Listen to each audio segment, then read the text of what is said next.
Hello दोस्तों, नमस्कार, जय Hind, love you. I hope आप लोग बहुत अच्छे होंगे। इसी के साथ आप लोगों का होप जीएस रिसर्च सेंटर में बहुत बहुत स्वागत है।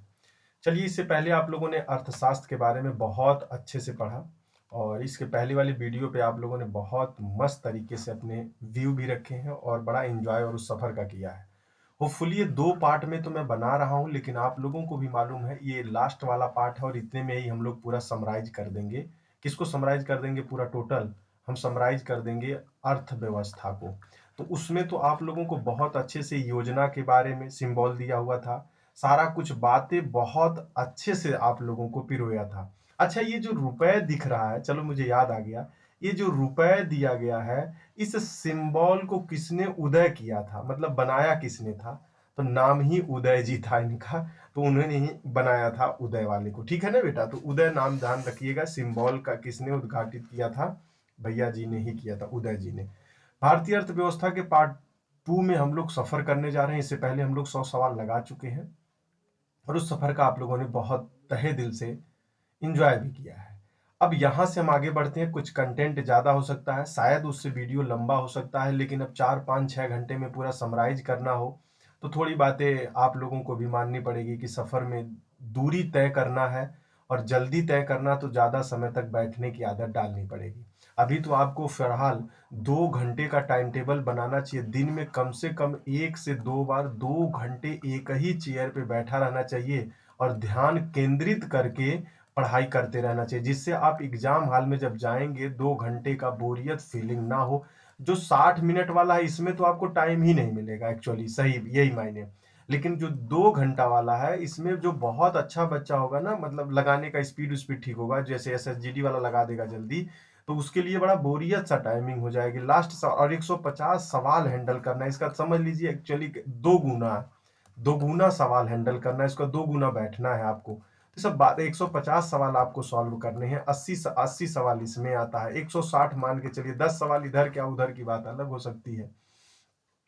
तो 2 घंटे लगातार बैठना आपको चेयर पे और अपने दिमाग को एकाग्रता में रखना, ये बहुत अचीवमेंट बात होगी और आप अपने आप को कर पाए तो मुझे लगता है ये ऐसा वही लोग कर पाएंगे जो 60 हजार के लोग अपनी नियुक्ति कराने के लिए तैयार बैठे हैं। सबके बस की बात नहीं है। 2 घंटा लगातार पेपर बैठ के सॉल्व करना, चाहे वो एग्जाम हॉल हो चाहे वो रूम का हो। रूम पे तो आप तुरंत बहाना बना लोगे, वहां भले बैठे रहोगे, लेकिन पेपर आप बहुत जल्दी समाप्त करके चलोगे। चलो चलते हैं अब आगे। अगेन आप लोगों का होप जीएस में बहुत बहुत स्वागत है।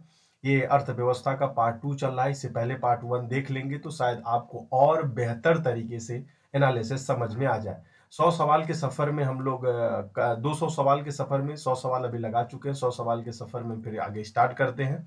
कल मैंने आप लोगों को जो मुख्यतः 1975 से 1950 के बाद से और 2020 तक की जितनी प्रमुख योजनाएं होती हैं उनके बारे में मैंने चर्चा कर दिया है। जो कुछ बची खुची होंगी आज कर दिया जाएगा और सफर का पूरा आनंद लिया जाएगा। होपफुली आप लोग बहुत मस्त रहिएगा। यदि मेरे पास टाइम मिला तो पंचवर्षीय योजना के बारे में हम लोग चर्चा कर लेंगे, ठीक है ना? लेकिन जब समय मिलेगा तब कर पाएंगे, अन्यथा आपको अपने नोट से ही पंचवर्षीय योजना का पूरा भूमंडल रचना पड़ेगा। ठीक है, चलिए 101 नंबर सवाल है। निम्न में से किस वर्ष केंद्र सरकार द्वारा योजना आयोग के स्थान पर नीति आयोग का गठन किया गया था? एक्चुअली देखिए, ये सवाल बहुत बार पूछा जा चुका है, इतनी बार पूछा जा चुका है कि आप भी बड़ा हतप्रभ रह जाएंगे कि सर ऐसे कैसे हो सकता है, इतनी बार यही सवाल है। तो मुझे तो अभी लग रहा है कि ऊपर आप लोगों को तो मैंने बताया था योजना आयोग की गठन कब की गई थी। तो पहले आप ये ध्यान रखिए कि योजना आयोग का गठन कब किया गया था। तो योजना आयोग का गठन 15 मार्च, ये भी डेट याद रखिएगा, 15 मार्च 1950 में किया गया था। तो उन इसके अध्यक्ष कौन होते हैं? अच्छा, ये अध्यक्ष कौन होते हैं? पीएम होते हैं, ये तो आपको बात मालूम है। लेकिन इसका विचारक मॉडल क्या है? मॉडल विचारक मॉडल पे आधारित है। यह आर्थिक विकास के बारे में चर्चा करता है। बेटा ध्यान रखिएगा, आर्थिक विकास के बारे में चर्चा करता है। और ये क्या हो जाएगा?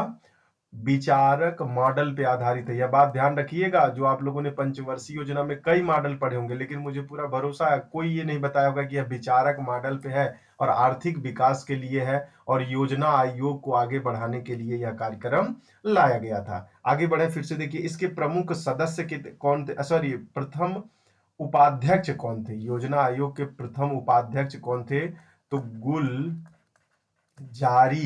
लाल नंद साहब से। कौन थे बेटा? गुलजारी लाल नंद साहब थे। और यह ध्यान रखिएगा, यह स्वतः निकाय है। यह क्या है बेटा?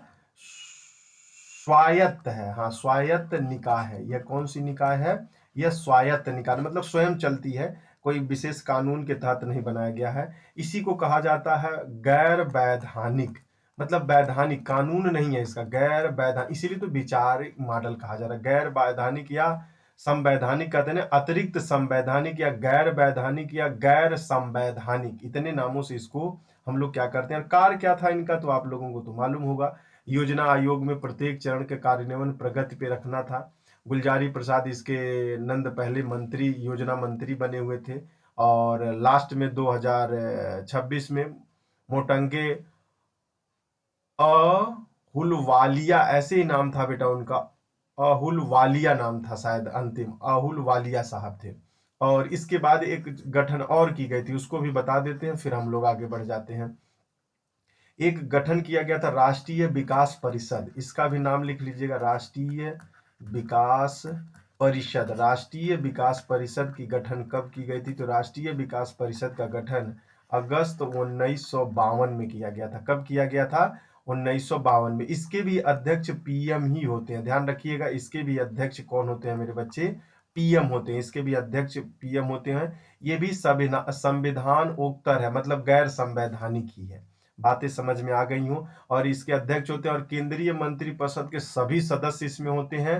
राज्य के सभी मुख्यमंत्री होते हैं और केंद्र शासित प्रदेश के प्रशासनिक सदस्य इसमें सब लोग भाग लेते हैं। एक बार फिर से बोलिए, राष्ट्रीय विकास परिषद की स्थापना अगस्त 1952 में। अध्यक्ष प्रधानमंत्री, संविधान उत्तर निकाय है ये, और इसमें सभी राज्य के मुख्यमंत्री राज्य केंद्र शासित के प्रशासनिक इकाई के रूप में कार्य करते हैं। इतनी बातें आपको अब मालूम हो तो इसके बारे में, इसकी पहली बैठक कब की गई थी, तो यदि जानकारी लेना चाहते हो राष्ट्रीय विकास परिषद की पहली बैठक कब की गई थी, तो लिख लीजिए, नवंबर में किया गया था। नवंबर 1952 में किया गया था। पहले अध्यक्ष इसके पीएम कौन बनेंगे इस समय? नेहरू जी थे। कौन थे बेटा? नेहरू जी, पीएम नेहरू जी थे।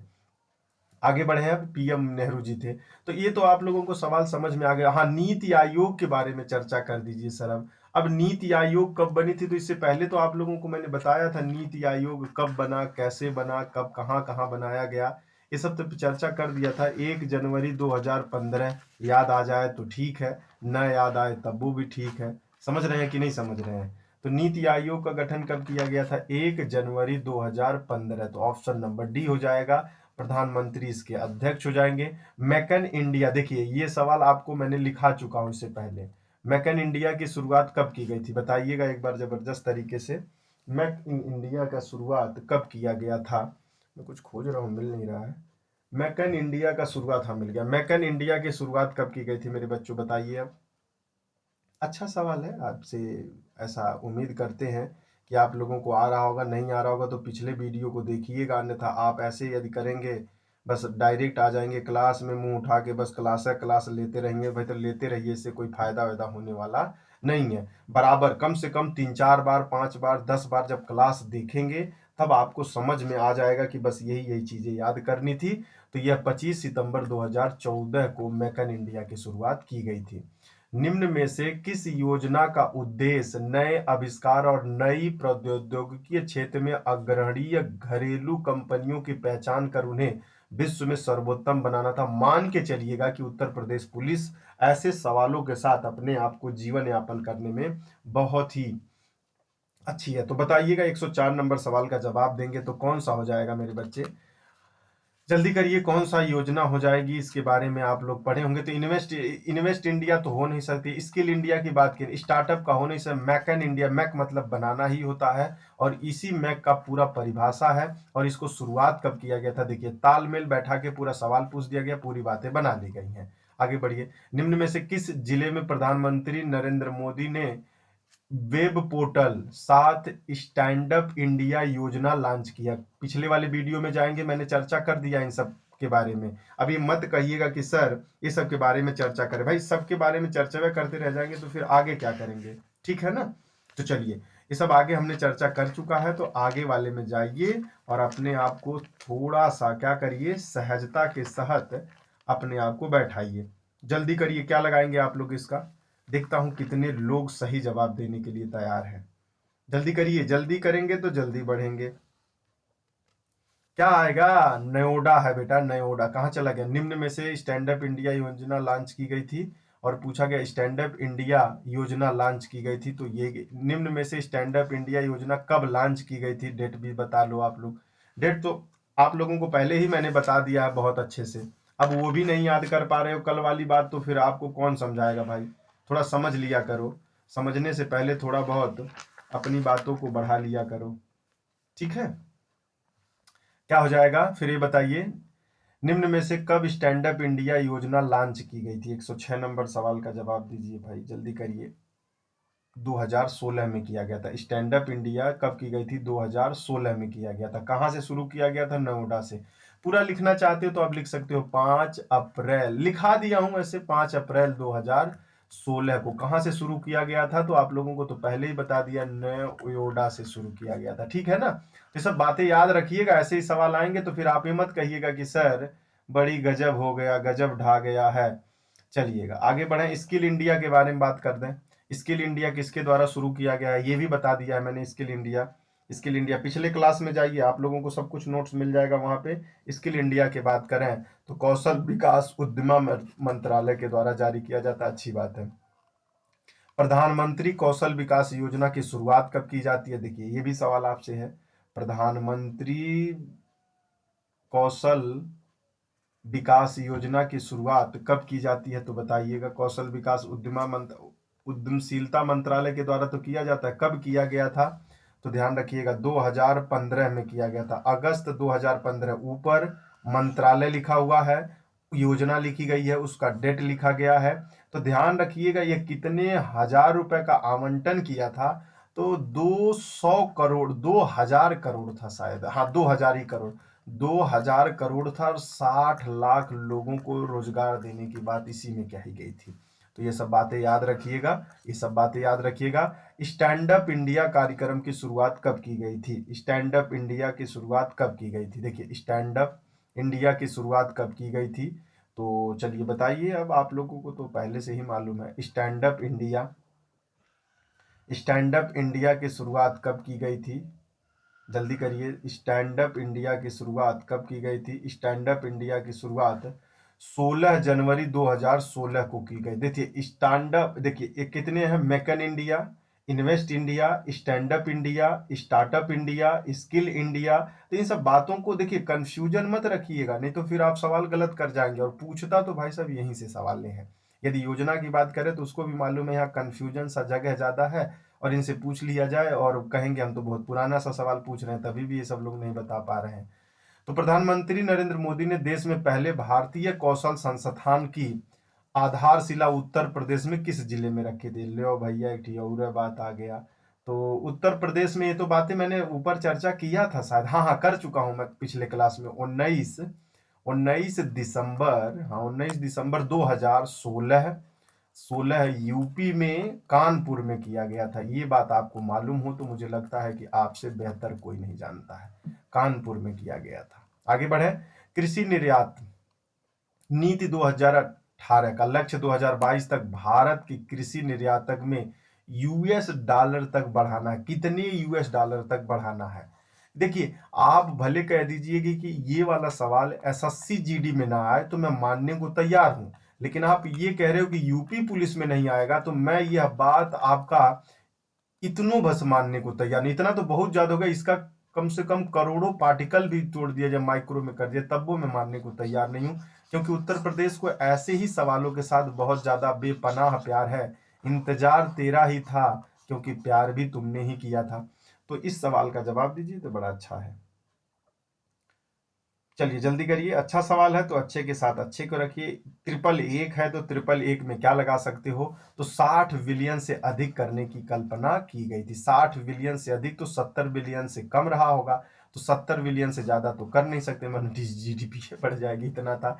स्किल इंडिया अभियान के अंतर्गत केंद्र सरकार का लक्ष्य किस वर्ष तक 40 करोड़ लोगों को कौशल प्रशिक्षण प्रदान करना था या है, जो भी करना चाहिए। देखिए कितना बढ़िया है ये सब, डिट्टो आप मानोगे नहीं, यूपी पीसीएस में ऐसे सवाल पूछते हैं, और यूपी पुलिस के लिए भी यही पसंदीदा है। अब बार बार कहोगे सर ऐसा मत कह के डराया करो, मैं डर के नहीं कह रहा हूं मेरे बच्चे, आपको होशियार और आगाह कर रहा हूं। चलिए 2022 हो जाएगा। केंद्रीय मंत्रालय द्वारा प्रधानमंत्री कौशल विकास योजना, देखिए कौशल विकास योजना के बारे में भी मैं चर्चा कर चुका हूं। मुझे लगता है कि आप कौशल विकास योजना के बारे में जरूर सही जवाब दे रहे होंगे, और दे चुके नहीं थे तो अब दे लीजिए। प्रधानमंत्री कौशल संस्था की स्थापना कहाँ की गई है, तो उत्तर प्रदेश के कानपुर में की गई थी। कब की गई थी, तो 19 दिसंबर 2016 में। प्रधानमंत्री कौशल विकास योजना की शुरुआत किसके द्वारा किया गया था, तो उद्यमशीलता का नाम आप लोगों ने शायद सुना था। मुझे लगता है यदि बात बन जाए तो बात बन जाएगी, और ये सब सवाल आप किसी भी गुरुवर से पूछिएगा, और एक दो बार जो यूपी पुलिस निकाले होंगे तो पूछिएगा, ये ज्यादा नहीं आएगा, दो एक सवाल आते हैं ज्यादा। स्किल इंडिया अभियान शुरू की गई, देखिए ये बात अभी अभी मैंने किया, स्किल इंडिया के बारे में पूछ लिया उसने। अब बताइए स्किल इंडिया 15 जून 2015 में किया था का, 15 जुलाई हो सकता है गुरुदेव, हाँ 15 जुलाई है, दिख गया, मैंने लगा दिया 15 जुलाई 15 में था, मैंने याद ही ऐसे किया था 15-15। यदि 15-15 यदि ऐसे ऐसे मिल जाए तो आप प्लीज ऐसे बातों को देखिए। 15-15 कौन सा था, स्किल इंडिया था 15-15। अब जुलाई नहीं याद आ रहा तो 15-15 होगा तो बात बन जाएगी, कहीं हाइयो 15 दे दे और एक दिना बदल दे तब तो भाई गड़बड़ हो ही जाएगा, लेकिन इतना क्लोज आप लोगों में नहीं देता है। देखिए कल मैंने इसके बारे में भी चर्चा किया था, दिवाला दिवालिया दिवालियापन संहिता अधिनियम 2018 द्वारा दिवाला प्रक्रिया अवधि को 180 दिन से बढ़ाकर कितने दिन कर दिया गया है, मतलब वो दिवालिया घोषित हो गया बेटा। जैसे आप खरीदने वाले को वित्तीय लेन देन के रूप में जब माना जाएगा तो उन्हें लेन देन की सीमित प्रतिनिधित्व करना पड़ता है, तो दिवालियापन के अवधि को सरकार ने बढ़ा दिया है, 270 कर दिया है। यह बात ध्यान रखिएगा, कितना कर दिया, 270 दिन। पंडित दीनदयाल उपाध्याय श्रमेव जयते कार्यक्रम की शुरुआत निम्न में से कब की गई थी। बहुत ही अच्छा सवाल है, और आप किसी एक एग्जाम के लिए तो पढ़ नहीं रहे हो तो ये मान के चलिएगा। मुझे लग रहा है कि इस सवाल का जवाब आप दे पाने में असमर्थ होंगे, क्योंकि आपने पिछले क्लास को बहुत अच्छे से निचोड़ कर देखा नहीं है। लाइए हम लगा देते हैं 16 अक्टूबर 2014 को। और आप ये कह रहे हो कि सर मुझे जानकारी नहीं, तो पहली क्लास को देख कर आइए, तब उसके बाद इस सवाल को लगाइए। नहीं लगा पाते हैं तो फिर क्या करिए, फिर दोबारा देखिए, लेकिन पूरा डिस्कस हम उसमें कर चुके हैं। यदि आप नहीं कर रहे हैं तो फिर आप ही उसके मालिक हैं। अटल पेंशन योजना की शुरुआत कब की गई थी बताइएगा। अटल पेंशन योजना 1 जून 2015 को की गई थी सर, मुझे जहां तक याद आ रहा है। हाँ अटल पेंशन योजना की चर्चा मैंने किया था, मुझे याद है तो तुम्हें क्यों नहीं याद है। खता इधर भी है तो खता उधर भी है। भैया बढ़ जाए यार, कहीं तुम छोटा हो गया। तो भैया ऐसे बातों को देखिए, अटल पेंशन योजना कब शुरू की गई थी बेटा, तो ध्यान रखिएगा 1 जून, चर्चा तो कर चुका हूं, 2015 को किया गया था। 1 जून 2015 को किया गया था। कितने उम्र तक के लोगों के लिए किया गया था बेटा, तो अनौपचारिक रूप से तो 18 से लेके 40 वर्ष तक किया गया था। 18 से लेके 40 वर्ष तक किया गया था, तो श्रम एवं रोजगार मंत्रालय के द्वारा किया गया था। अब आप ये देख लीजिए, देखिए अब आपसे पूछा है उसने, क्या पूछा है भाई हमने, अटल अटल, हाँ यहाँ पे मैंने सोचा यहाँ से कैसे लिख रहा हूँ, नहीं नहीं अटल योजना तो, नहीं नहीं यार ये गलत लगा दिया मेरे बच्चे। अटल योजना तो 18 से, सही है, ये सही है। अभी लिख ही रहा हूँ 18 से 40, तो ऐसे कैसे हो जाएगा, यहाँ लगा देंगे 18 से 40 हो रहा है। 18 से 40 अटल पेंशन योजना 18 से 40 के लिए किसके द्वारा चालू किया गया था, तो ये बेटा केंद्र सरकार के द्वारा असंगठित क्षेत्र में जो कामगारों को और अनौपचारिक श्रमिक नहीं है, उन्हीं लोगों के लिए ये चालू किया गया था। ठीक है। और ये बताइएगा, श्रम योगी मानधन योजना कब लागू की गई थी? तो श्रम मानधन योजना ये श्रम रोजगार योजना के तो रोजगार मंत्रालय के द्वारा की गई थी। कंफ्यूजन मत पैदा करिएगा, गलती से हो गया है मेरे। देखिए, अटल पेंशन योजना कब शुरू की गई थी? तो जून 2015 में की गई थी, 18 से 40 वर्ष के लोगों के बीच में।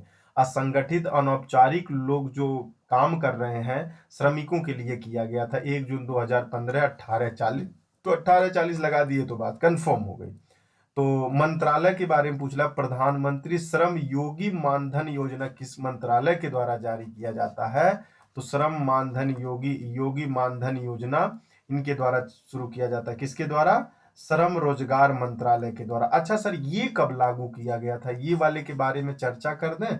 अच्छा, इसके बारे में अच्छा मिटा देते हैं तो एक बार, जिससे कंफ्यूजन आपको ना हो। 1 मिनट मेरे बच्चों, 1 मिनट बने रहिए। लंबा क्लास चलेगा, बहुत धीरे धीरे इसीलिए बोल रहे हैं, बहुत भाग नहीं रहे हैं, क्योंकि समझाने के साथ भी कार्यक्रम कर रहे हैं। इसकी शुरुआत देखिए, इसकी मंत्रालय कौन है? तो मंत्रालय, इसका ध्यान रखिए, शुरुआत कब किया गया था?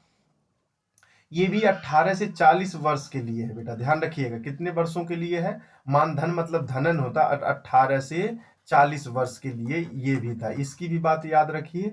और जब आप 60 वर्ष से अधिक हो जाएंगे, जब आप 60 वर्ष से अधिक हो जाएंगे तो आपको 3,000 रुपए का पेंशन मिलेगा। घर वाले पे मम्मी पापा का आप खुलवा सकते हो, यदि प्राइवेट नौकरी है तो अपने मम्मी पापा का खुलवा दीजिए। 18 से 40 के बीच में है। यदि आपके पापा 35 साल के तो 25 वर्ष जमा करेंगे तो 3,000 रुपया उनको पेंशन मिलेगा। ये सब अवेयर बढ़ाना चाहिए, लेकिन आप लोग बस इसके लिए ही पढ़ते हो कि एग्जाम के लिए, तो एग्जाम के लिए पढ़िए, ठीक है, लेकिन ये सब बातें जानकारी होनी चाहिए, बहुत सस्ते में अवेलेबल है। अच्छा, डेट बता दीजिए गुरुदेव। फरवरी 2019 में। मोरल ज्यादा बताने लगता हूँ मैं भी। फरवरी 2019 में 18 से 40 वर्ष तक के लिए, 60 वर्ष पूरा होने के बाद 3,000 का पेंशन मिलेगा। श्रम एवं रोजगार मंत्रालय के द्वारा शुरू किया गया प्रधानमंत्री श्रम योजना मानधन योजना की शुरुआत फरवरी 2019 में की गई थी। इतनी सारी बातें चर्चा कर दिया ना, खुश रहिए, आनंद रहिए और श्रम के बारे में लगाते रहिए। देखिए, सवाल आएगा, इसीलिए बोलता हूं कि तेरे साथ रहना उदासीपन तो नहीं है, लेकिन इतना खुश हो जाते हैं कि जब अकेले होते हैं तो उदासी हो जाती है। कहते हैं ना, ये कहावत सुना है कि नहीं आप लोगों ने? चलिए, बहुत अच्छे। केंद्र सरकार द्वारा अटल पेंशन योजना की शुरुआत, देखिए फिर से पूछ दिया, अटल पेंशन योजना की शुरुआत। एक बार मैं एक समाज में बैठा हुआ था, अभी हालिया की बात कह रहा हूँ। कहते हैं बुद्धिमान व्यक्ति बहुत कम बोलते हैं। हमने उनको जवाब दिया था। हमने जवाब क्या दिया, मैं ये नहीं बोल रहा हूँ, मैंने बोला हमने पढ़ा है, जब कृष्ण भगवान जब बरबरी का सर मांगते हैं तो अज्ञानी और बेमूड इंसान को बहुत ज्यादा बोलने की जरूरत इसलिए पड़ती है क्योंकि वह अपनी अच्छाई और अपनी सच्चाई को इतना साबित करने में भाव विभोर हो जाता है कि वह भूल जाता है कि मैं कम बोल रहा हूं कि ज्यादा। लेकिन एक ईमानदार और ज्ञानी व्यक्ति एक ही शब्द में इतनी सारी बातों को विश्वास जनकपुर से व्यक्त कर देता है, उसको पूरा भाव प्रकट हो जाता है कि मैंने जो कहा है वही इतने शब्दों में समाहित है। लेकिन वहां पे श्री कृष्ण भगवान ने पार्थी को समझाते हुए कहा था कि जब बहुत ज्यादा मूर्ख बैठे हों तो वहां से सज्जन व्यक्ति को उठ के चला जाना, यह तो ज्ञानपूर्ण बात है ही है। यदि बात बन जाए तो उन अज्ञानताओं को दूर करने के लिए उस ज्ञानी व्यक्ति की आवश्यकता बहुत ज्यादा है। तो स्वामी विवेकानंद जी यही कहते, यदि तुमको ज्ञान है कि मेरे गांव में गरीबी है और तुम बहुत चैन से और बहुत अच्छे से खा जी पहन रहे हो, तो वो पूरा पाप तुम ही को ही लगेगा। तो वहीं से इन्होंने कोटेशन भी किया था, बहुत अच्छा कोटेशन, मैं विस्तृत चर्चा कभी करूंगा। चलिए, सवाल लगाइए 120 नंबर। तो ये तो अटल पेंशन योजना तो आप लोगों को अभी अभी बताया था। 1 जून कहीं दिख रहा है का? 15 देखिए, लगा दीजिए तुरंत, 1 जून 2015 को। निम्न में से किस योजना के अंतर्गत रेहड़ी पटरी विक्रेताओं को विशेष सूक्ष्म ऋण उपलब्ध कराया? रेहड़ी पटरी जमन रहे हो ना, फुटपाथवा पे बेचने वाले के लिए, तो वह योजना कौन सी थी बेटा? बहुत अच्छा योजना है। तो कौन सी योजना थी तो बता दीजिए, तो बहुत अच्छा लगेगा आपको भी, क्योंकि ये सब जानना चाहिए आप लोगों को कि रेहड़ी वेड़ी पे बेचने वालों के लिए भी सरकार ने योजना बहुत अच्छा लाई है। प्रधानमंत्री स्वनिधि योजना है बेटा। क्या है ये? प्रधानमंत्री स्वनिधि योजना है। प्रधानमंत्री स्वनिधि योजना है। मैं कहता हूँ एग्जाम हाल में जानने के लिए न जानो, कभी किसी के वहां चना खा रहे हो, कभी किसी के वहां भूजा खा रहे हो, गोलगप्पा खा रहे हो, कोई परेशान नजर आ रहा हो तो एक बार बता दीजिए ना। रेहड़ी पटरी पर विक्रेताओं के लिए विशेष और सूक्ष्म ऋण सुविधा उपलब्ध गवर्नमेंट कराती है। प्रधानमंत्री स्वनिधि योजना एक आई है आप लोगों के लिए। यह चलाई कब गई थी? तो इस कौन से मंत्रालय के तहत चलाई गई थी? आवास एवं शहरी कार्य मंत्रालय के द्वारा। किसके द्वारा? आवास एवं शहरी कार्य मंत्रालय के द्वारा चलाई गई थी। अब ये तो आप लोगों को बात समझ में आ गई होगी, लेकिन कब चलाई गई थी? तो लिख लीजिए भैया, 1 जून 2020 को चलाई गई थी। किसके लिए चलाई गई थी? तो यह आत्मनिर्भर होने के लिए, और जो फेरी वाले होते हैं, दुकानदार होते हैं, उनको सहयोग प्रदान किया जा सके जिससे वो अपना आत्मनिर्भर बन सके। तो इसी को कहा जाता है प्रधानमंत्री स्ट्रीट वेंडर्स बेटा। वेंडर्स है, वेंडर, वेंडर्स, वेंडर्स बोला जाता है। प्रधानमंत्री स्ट्रीट, स्ट्रीट ये वाला स्ट्रीट, पीएम स्ट्रीट वेंडर्स, इसी को कहा जाता है वेंडर्स। ठीक है, देखिए इस सब के बारे में मैंने चर्चा कर दिया, तो आप लोग गलत मत करिए। एवं रोजगार मंत्रालय प्रधानमंत्री श्रम मानधन योजना कब शुरू की गई थी? तो अब 122 नंबर सवाल तो मुझे नहीं लगता कि आपको कोई समस्या देने वाला है, लगा लेंगे केंद्र सरकार द्वारा गरीब कल्याण रोजगार अभियान की शुरुआत कब की गई थी? बहुत अच्छा सवाल है, कोशिश करिएगा कि एक बार में ही लग जाए। क्या कह रहा है ये? गरीब कल्याण रोजगार योजना। तो अब तो नमवे से ये कंफर्म हो गया होगा, कोविड-19 के बाद ही, कोविड-19 के समय आया था। चलिए इतना बता दिए। आजीविका के अवसर को सशक्त बनाना था। आजीविका मतलब समझते हो ना, जीने उने के लिए उसको क्या बनाना था? सशक्त, मजबूत करना था। तो जून 2020 में आया था मेरे बच्चे, कोविड-19 के समय आया था। तो ये सशक्त करने के लिए, और ये किसके द्वारा चलाया गया था? तो गरीब कल्याण रोजगार, केंद्र सरकार द्वारा गरीब कल्याण रोजगार, तो एक मंत्रालय है, गरीब कल्याण रोजगार मंत्रालय, तो उसी के द्वारा, प्रधानमंत्री के द्वारा चलाया जाएगा। और कैसे चलाया जाएगा? चलिए आगे बढ़े। चलिए, बहुत ठंडी है भाई, हाथ ठंडा हो जा रहा है, बाहर कलम से निकाले। चलिए अब आगे बढ़ते हैं। निम्नलिखित कौन सा छूट के कहो? बैंकिंग सेवाओं से अधिक लोगों को जोड़ने के लिए भारत सरकार द्वारा कौन सी योजना शुरू की गई थी? तो अच्छा सा है योजना, वैसे तो मैंने चर्चा कर दिया है, आप लगाना चाहोगे लगा ले जाओगे। प्रधानमंत्री जनधन योजना है, और ये बहुत पॉपुलर योजना है। और इसके तहत आपसे पूछा जाता है कि पहला ऐसा कौन सा राज्य है जो सभी ग्रामीण और शहरियों का बैंक खाता होता खोला? बहुत सारे पूछ सकते हैं। निम्नलिखित में से कौन सा आधारिक संरचना कारक, इंफ्रास्ट्रक्चर फैक्टर्स, कृषि विकास से संबंधित नहीं है? तो बीमा कृषि विकास से संबंधित नहीं है, सड़क उपलब्ध नहीं है, खनन नहीं है। तो देखिए बढ़िया, अच्छा फंसाया है आप लोगों को। अच्छा, तो ये देख, खनन जो है मेरे बच्चे, वह कृषि, सड़क की उपलब्धता कृषि के लिए, बीमा उसी के लिए, सिंचाई उसी के लिए। बहुत अच्छा सा सवाल था, लेकिन लोग पहले सड़क को उपलब्ध कराने में लगा देते धड़ाक से, मुझे पूरा विश्वास था, लेकिन चलिए कोई नहीं। उत्पादन के मूल्य और वर्धित मूल्य के बीच अंतर किया जाता है। वर्धित मूल्य, उत्पादन के मूल्य, वर्धित मूल्य और उत्पादन के मूल्य के बीच क्या अंतर किया जाता है? मध्यवर्तीय उपभोग का मूल्य, मीडिएटर का नाम सुने होंगे। निम्नलिखित में से कौन सा वक्तव्य जीएसटी के बारे में सही नहीं है? अच्छा, जीएसटी के बारे में अब यहाँ चर्चा करना पड़ेगा, पूरा विस्तृत आप लोगों को जीएसटी समझाना पड़ेगा। हम पूरा विस्तृत कर दें। चलिए जीएसटी के बारे में थोड़ा सा क्विक रिवीजन आपका करवा देंगे हम। आइए इस सवाल को लगा लीजिए 127 नंबर, फिर आगे बढ़ जाते हैं 127 नंबर सवाल के साथ। तो इसमें जीएसटी भारत में प्रचलित सभी प्रत्यक्ष करों को समाप्त कर देगा। नहीं भैया, यही गलत दिख रहा है, क्योंकि मैंने प्रत्यक्ष कर के सभी जब पढ़ा है ना, तो मुझे इस शब्द को देखते ही प्यार हो जाता है और हम उनको तुरंत उठा लेते हैं, और नहीं कहा इसलिए उठा लिया है। चलिए एक बार आ जाइए, आप लोगों को जीएसटी के बारे में चर्चा कर देने, तो कहोगे कि सर सब कुछ तो बढ़िया चला, लेकिन जीएसटी के बारे में नहीं चल पाया था। चलिए कोशिश करते हैं जीएसटी के बारे में आपको बेहतर समझा पाए। यहाँ पे आइए।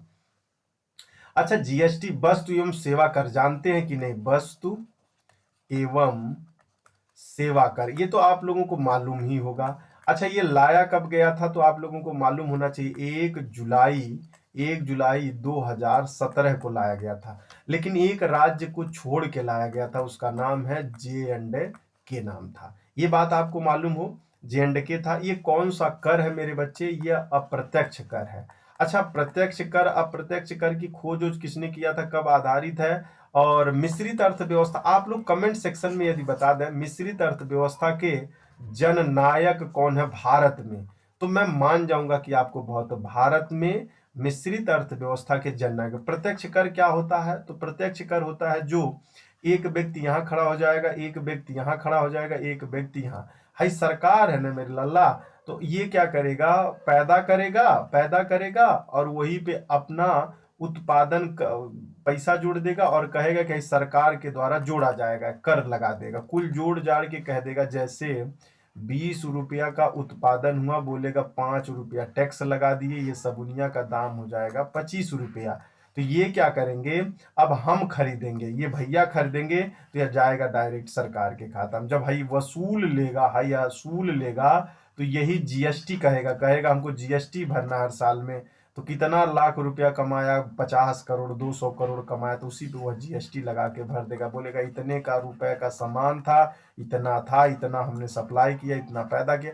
इसमें भी थोड़ा बहुत तो सब लोग चला ही लेते हैं, लेकिन ये है कि थोड़ा सा पारदर्शिता बढ़ गई है पहले की अपेक्षा, क्योंकि सब कुछ नेट पे ही रहता है। क्योंकि ये सामान जब सप्लाई करते हैं तो वो भी नेट पे ही इनको दिखाना पड़ता है, बिल दिखाना पड़ता है। जो भी बिल चेक करना चाहे सरकार तुरंत चेक कर सकती है। तो ये सब घपलाबाजी कम हो गया है पहले की अपेक्षा। और जीएसटी निर्माता से लेकर उपभोक्ता तक, वस्तु से लेकर सेवा तक। देखिए, अब आप लोग ये ध्यान रखिएगा, निर्माता से लेकर, निर्माता का मतलब तो समझ रहे हैं बनाने और उत्पादन वाला। उपभोक्ता का नाम आप लोगों ने सुना ही होगा। वस्तु एवं सेवा, वस्तुओं की सेवा के बारे में बात। अरे भाई, एक चीज पैदा करोगे, वो जाएगा किसके पास? देखिए, पैदा करने वाला क्या लगाएगा, सेवा लगाएगा, उस पे लगाएगा कि नहीं लगाएगा, और किसके पास जाएगा, लास्ट परिणाम उपभोक्ता के पास जाएगा। तो तीन ही लोगों के बीच में कार्य होता है ना।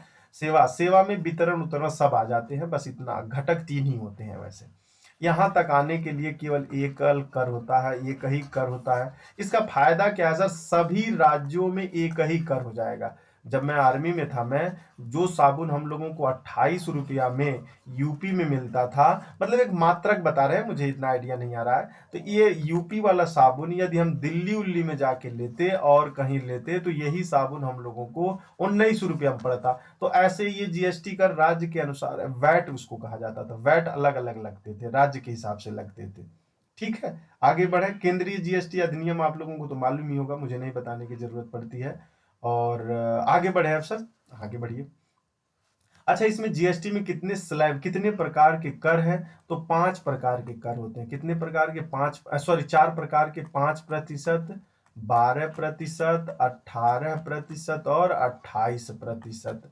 तो आप लोगों को तो मालूम ही होगा, तेल पेट्रोल जैसे क्या नाम है, लिक्विडी आइटम को छोड़ दिया जाए तो जीएसटी लगभग सब पे लगाई गई है। अच्छा, कौन सा संविधान संशोधन जीएसटी का था? तो 101वां संविधान संशोधन था। अच्छा, जीएसटी का वैट सबसे पहले कहाँ लागू किया गया था? तो ध्यान रखिएगा, 1954 फ्रांस में लागू किया गया था। कहाँ पे?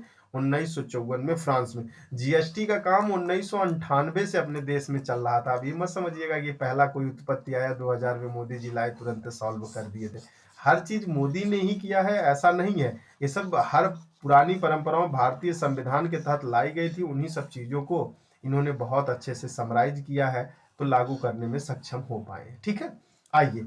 अच्छा, संविधान में कौन से अनुच्छेद के साथ संसद ले आती है? तो 246 के साथ संसद लेके आती है। 245 के बारे में आप लोगों ने संविधान में पढ़ा होगा, 246 में लेके आती है। और 269 में ए को हटा दिया, जोड़ दिया /1 को। ये भी बात आप लोगों को बहुत अच्छे से मालूम ही होगा, मुझे लगता है। और एक IGST, SGST और एक CGST होता है। इसका प्रमुख कौन होता है? तो वित्त मंत्री होता है। वैसे सवाल यहाँ से बहुत रियर एंड रियर ही पूछेगा, आप लोगों को भी मालूम है। 368 के ए को तो उसने हटा दिया, मैंने बताया ना, 368 के ए को हटा दिया। नहीं, 268 ए को समाप्त कर दिया है किसके तहत, 369 ए के तहत, ठीक है, एक के तहत। तो ये बातें ध्यान रखिएगा, जिसके तहत आप लगाना चाहते हो बहुत अच्छे से लगा लीजिएगा। अब इससे ज़्यादा तो कुछ है नहीं। जीएसटी के बारे में पूरी जानकारी जानना चाहते हो तो जीएसटी का सबसे पहले कर परिषद कब गठन किया गया था, तो 2016 में किया गया था। जीएसटी में केंद्र और राज्य के कुल मिलाकर कितने लोग बैठेंगे, तो 33 लोग होते हैं, ये भी बात याद रखिएगा। जीएसटी केवल एक ही कर दर लागू होगी जैसे देश के राज्यों में होती है। फायदा ये है कि ये 5, 12, 18, 28 पे काम करती है। और पे शून्य जीएसटी लगाए जाते हैं, जैसे दैनिक जीवन के कार्य हैं, जैसे दूध, गुड़, खाद्यान्न आदि फसलों पर आदि पे क्या करा जाता है बेटा, जीरो जीएसटी है। लेकिन 12% के जीएसटी में कौन आते हैं, जो अनिवार्य आवश्यकता की वस्तुएं नहीं है। अनिवार्य जैसे काजू, मोबाइल फोन, पंखा, घी, अगरबत्ती, फूलों का रस, अखरोट, दूध, पाउडर, कलर, ये सब ऐसे प्रकार है ना जो आपको नियर अबाउट आवश्यकता तो है, बट उतना ज्यादा आवश्यकता नहीं है, तो ये 12% के अंतर्गत रखा गया है। 28% के अंदर उन्हीं वस्तुओं को रखा गया है जो स्वास्थ्य के लिए हानिकारक है। डायरेक्ट याद कर लीजिए, शायद आपको याद हो जाएगा। जो विलासिता की वस्तुएं हैं, बहुत महंगी वस्तुएं हैं, उसके बिना आपके काम चल सकते हैं, ऐसे वस्तुओं को किसमें रखा गया है, 28% के अंदर। अब चलते हैं सवाल पे, क्योंकि बहुत सारा बात मैंने आपसे कर चुका हूं। अब वहां चलेंगे, फिर वहां से सवाल लगाएंगे, फिर यहाँ पे आएंगे। निम्नलिखित में से जीएसटी द्वारा समाप्त कर दिया गया, क्या समाप्त कर दिया गया, बहुत अच्छा सवाल। देखिए फिर से घुमा फिरा के सवाल कितना अच्छा सा पूछा है। क्या समाप्त कर दिया गया, सेवा कर समाप्त कर दिया गया। कैसे कर दिया गया, अभी बताए हैं ना, निर्माता, सेवा, उपभोक्ता के बीच में एकल कर दिया गया। एकल मतलब एक ही कर दिया गया है। मूल्यांकन कर वैट सबसे पहले कहाँ लागू किया गया था, तो फ्रांस में लागू किया गया था। सेनवेट संबंध का, सेनवेट उत्पादन, बेटा देखिएगा, सेनवेट उत्पादक के बारे में पूछ रहा है या कर के बारे में पूछ रहा है, तो चलिए आगे बता देंगे। सेनवेट कर किसे कहते हैं, उत्पादन पे कैसे लगाया जाता है। चलिए बताइए, सेनवेट कर के बारे में बता दीजिए क्या हो जाएगा। सेनवेट कर के बारे में बता दीजिए क्या हो जाएगा। यह उत्पादक शुल्क है। देखिए वही बोल रहे थे, वैट किस चरण पर लगाया जाता है, उत्पादन के अंतिम चरण पर, उत्पादन के बिक्री के सभी चरणों पे, सीधे उपभोक्ता पर, उत्पादन के प्रथम चरण पे। अच्छा सवाल है, जिससे आप अपने आप के दिमाग को बेहतर समझा पाए। उत्पादन और बिक्री के सभी चरणों पे लगाया जाता है। ये जीएसटी क्या है, अप्रत्यक्ष कर है या प्रत्यक्ष कर है, क्या है बताइए। जीएसटी क्या है, जीएसटी एक अप्रत्यक्ष कर है। तो आपको भी तो मालूम ही होगा, मुझे लगता है कि इसका कमेंट सेक्शन में देके ही ले लेते हैं। जीएसटी के अंतर्गत निम्नलिखित में से कौन सी दर लागू नहीं है, तो ये 10 वाला लागू नहीं है। बस जीएसटी किस प्रकार लगाया जाता है, उपभोक्ता, खुदरा विक्रेता, निर्माता, अब किस पे लगाया जाता है ये बताइए, उपभोक्ताओं पर लगाया जाता है, क्योंकि अप्रत्यक्ष कर है ना। गलती मत करिएगा, थोड़ा बहुत सोच विचार के लगाया करिएगा। उपभोक्ताओं पर लगाया जाता है सर, हाँ उपभोक्ताओं पर भी लगाया जाता है, निर्माताओं पे भी लगाया जाता है, हाँ लगाया जाता है, खुदरा पे भी लगाया जाता है। हाँ भैया, खुदरा का मतलब क्या है कि काजू का दाम बादाम खोल के नहीं बेचेंगे, तो ये बातें ध्यान रखिएगा। विश्व में सर्वप्रथम जीएसटी को वैट नाम से फ्रांस में कब लागू किया गया था, तो देखिए ऊपर ही तो बता दिया था जीएसटी के साथ, जितना बताएंगे। निम्न में से कब भारत में जीएसटी प्रणाली लागू की गई थी, तो जुलाई 17। देखिए इसमें तो बहुत अंतर दिख रहा है, ऐसे लगा दीजिए जुलाई 17 हो जाएगा। जीएसटी काउंसिलिंग का अध्यक्ष वित्त मंत्री होता है, ये भी आप लोगों से मैंने चर्चा कर दिया है। कौन सा संविधान संशोधन था, तो 101वां संविधान संशोधन था। जीएसटी बिल के अंतर्गत निम्नलिखित में से कौन सी वस्तु शामिल नहीं की गई है, तो अभी अभी बताया, पेट्रोल, शराब, कुकिंग गैस, ये सब शामिल नहीं है, क्योंकि ये तरलीय पदार्थ है। तलीय पदार्थ, तरल जितने भी लिक्विडी आइटम जितने आते हैं वो जीएसटी में नहीं शामिल किए गए हैं। ये जीएसटी में शामिल कर दिए जाते तो पेट्रोल का दाम तुरंत घट जाएगा। जीएसटी बिल को सर्वप्रथम पारित करने वाला राज्य कौन था, अभी बढ़िया है भाई। सबसे पहले पारित करने वाला राज्य कौन है, तो वह असम है, आपको मालूम। भारत का जीएसटी किस देश के मॉडल पे आधारित है, गजब सवाल ये भी आपके साथ। देखिए कितना बढ़िया से तैयारी हो रहा है। आपको तो खुश होना चाहिए सर, मजा आ रहा है एकदम, आनंदी आनंद, आनंदम आनंदम परमानंदम हो रहा है। चलिए बताइए, तो किसके द्वारा लागू किया गया था? बहुत अच्छा सवाल है। सॉरी, क्या पूरा जीएसटी बिल सर्वप्रथम पारित करने वाला राज्य असम हो जाएगा? किस देश के मॉडल पे आधारित है? मॉडल देश का पूछ रहा है तो देश के मॉडल पे बता देंगे, तो यह कनाडाई मॉडल पे आधारित था। भारत में जीएसटी सबसे पहले कब पारित किया गया था? ध्यान रखिए, भारत में जीएसटी जीएसटी सबसे पहले कब प्रस्तावित किया गया था? सॉरी, मैंने प्रस्तावित पे ध्यान नहीं दिया, पारित पे ध्यान दिया। प्रस्तावित किया गया था, इसके बारे में बताइए। चलिए बताइए, प्रस्तावित किया गया था तो 2000 में प्रस्तावित सबसे पहले किया गया था। सबसे पहले कब प्रस्तावित किया गया था? 2000 में। राज्यों को जीएसटी से होने वाले नुकसान को कितने वर्ष तक 100% भरपाई करेगा? जैसे जब जीएसटी बनाया गया तो बोला गया बेटा कि राज्यों का तो बड़ा नुकसान हो जाएगा, तो केंद्र सरकार बोला मैं उसको भरने के लिए तैयार हूं भैया, यदि कोई नुकसान हो रहा है आपका पूरा जीएसटी तो हम भरेंगे। इसी को लेकर तो कोविड-19 में बवाला हो गया था राज्यों और केंद्र के बीच में। तो चलिए, ये 5 वर्ष के लिए इन्होंने कहा था हम भरेंगे, और हम भरने को तैयार नहीं है। जीएसटी परिषद में केंद्र और राज्यों से कुल मिलाकर कितने सदस्य होंगे? तो देखिए 33 हो जाएंगे। मैंने आपको जितना भी बताया है, मानोगे नहीं, आप केवल पीक पॉइंट बताया कि उससे ज्यादा कम नहीं कर सकते हो। एक एक सवाल के बारे में बहुत अच्छे से मैंने वहीं पहले बताया, और आपको लग रहा होगा कि ये कैसे होता है, तो इसको ऐसे किया जाता है। इंपॉर्टेंस देखिए कि आपका एग्जाम आज तक क्या पूछ रहा है, क्यों पूछ रहा है, तो इसमें से कुछ भी पूछ सकता है आपका एग्जाम। तो निम्नलिखित में किस समिति ने भारत में जीएसटी लागू करने का सुझाव दिया था? देखिए, ये मैंने नहीं बताया था और वो आपके सामने आ चुका है। वैसे मुझे पूरा मौका मिलता, क्या नाम है, चलिए अभी मैं बता दूंगा। जो बहुत इंपॉर्टेंट इंपॉर्टेंट और भी हैं, जो कई अन्य क्षेत्रों से संबंधित है, क्या नाम है, समितियां, उनके बारे में, समिति हो गई, आयोग हो गई, तो मैं उनके बारे में जरूर आपसे चर्चा कर दूंगा लास्ट में जाते जाते। लेकिन आप बताइए, विजय केलकर समिति, बहुत अच्छा, विजय केलकर केलकर समिति का गठन किया गया था। 20 सूत्रीय आर्थिक कार्यक्रम सर्वप्रथम प्रारंभ किया गया था। तो जब आर्थिक नियोजन कार्यक्रम पढ़ा रहे थे तो 1975 ही होगा इसका, तभी मैंने चर्चा कर दिया गया था। 20 सूत्रीय कार्यक्रम थे, इसी में बढ़ावा देने के लिए पंचवर्षीय देखो दिया हुआ, जब पंचवर्षीय योजना लाई गई थी तो उसी समय इन बातों को चर्चा किया गया था। तो 20 सूत्रीय, अब ये आपसे मैं अगले पड़ाव में पूछूंगा, अभी बताने के जगह 20 सूत्रीय आर्थिक कार्यक्रम सर्वप्रथम कौन सी योजना के तहत, कौन सी योजना के अंतर्गत लागू की गई थी?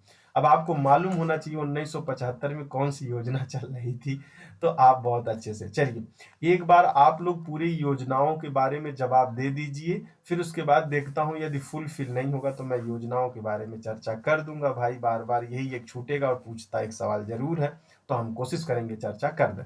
प्रथम पंचवर्षीय योजना की प्राथमिकताएं क्या थी? पर प्राथमिकता मतलब समझ रहे हो ना, सबसे पहले पे क्या रखा गया था, तो इसके बारे में चर्चा कर लीजिए, प्राथमिकता क्या थी। तो कृषि के विकास के बारे में, शिक्षा, नगरीय, अरे भैया पहले पेट भरिए उसके बाद देखा जाएगा। नियोजित, नियोजित है ना, क्या है ये, नियोजित के बारे में बात कर रहा है। नियोजित के बारे में, एक मिनट बेटा, कुछ मुझे फॉल्ट मिल गया, चलिए हाँ, नियोजित के बारे में बात कर रहा है। नियोजित विकास मॉडल को भारत में कब लागू किया गया था? गजब है, नियोजित मॉडल। अभी मैं पूरा चर्चा कर दूं जीएसटी वाला, तब तो आप पूरा लगा ले जाओगे मुझे मालूम है, लेकिन मैं सोच रहा हूं कि आप एक बार जरूर इसको क्या करिए, लगा लीजिए, तब बताइए कि पंचवर्षीय योजना के बारे में चर्चा करें या ना करें, क्योंकि आप लोगों को भी तो बहुत ही अभी होगा कि लगा दिए हैं। ठीक है, तो बताइए क्या हो जाएगा। तो नियोजित मॉडल 1991 में किया गया था। नियोजित मॉडल के बारे में मैंने बताया था, नियोजित मॉडल किस देश से लिया गया था ये भी चर्चा किया था। फ्रांस का नाम आप जानते हैं कि नहीं जानते हैं?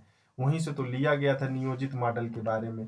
यदि आपको जानकारी हो तो अच्छी बात है, जानकारी आप लोग पिछले क्लास से रखते नहीं है, यही सबसे बड़ी विडंबना है। पुरानी बातों को याद रखा करिए, वरना बेवफाई के लिए दुनिया जीने की सहारा बना लेती है। बात समझ में आ रही है बच्चा लोग कि नहीं आ रही है, बताइए। आरबीआई और बीआई के बारे में चर्चा तो अभी तक हमने किया नहीं है आप लोगों से, आरबीआई के बारे में आ जाएगा तो चर्चा कर ही लेंगे। ठीक है, चलिए आगे बढ़े। नियोजित मॉडल 1900। द्वितीय पंचवर्षीय योजना का मॉडल बता दीजिए, द्वितीय पंचवर्षीय योजना का मॉडल बता दीजिए कौन सा था। द्वितीय पंचवर्षीय योजना का मॉडल बता दीजिए। जितने मॉडल पूछ रहा है मैं उनके बारे में चर्चा कर देता हूँ, उसके बाद आप लोगों को जो बचेगा वो बता दीजिएगा, ठीक है ना। द्वितीय पंचवर्षीय योजना का मॉडल बता दीजिए किस पे महा था। Solow model, Robins model, Domar model, Mahal नोबिस model था। तो ये बहुत अच्छा है, महाल नोबिस मॉडल। अच्छा, द्वितीय पंचवर्षीय योजना कब से कब तक चली थी ये बता दें तो शायद आपको अच्छा है। 1956 से लेके 61 तक चली थी। ये बात याद रखा करिएगा, ये भी जरूरी है क्योंकि कुछ चीजें आपको जानकारी।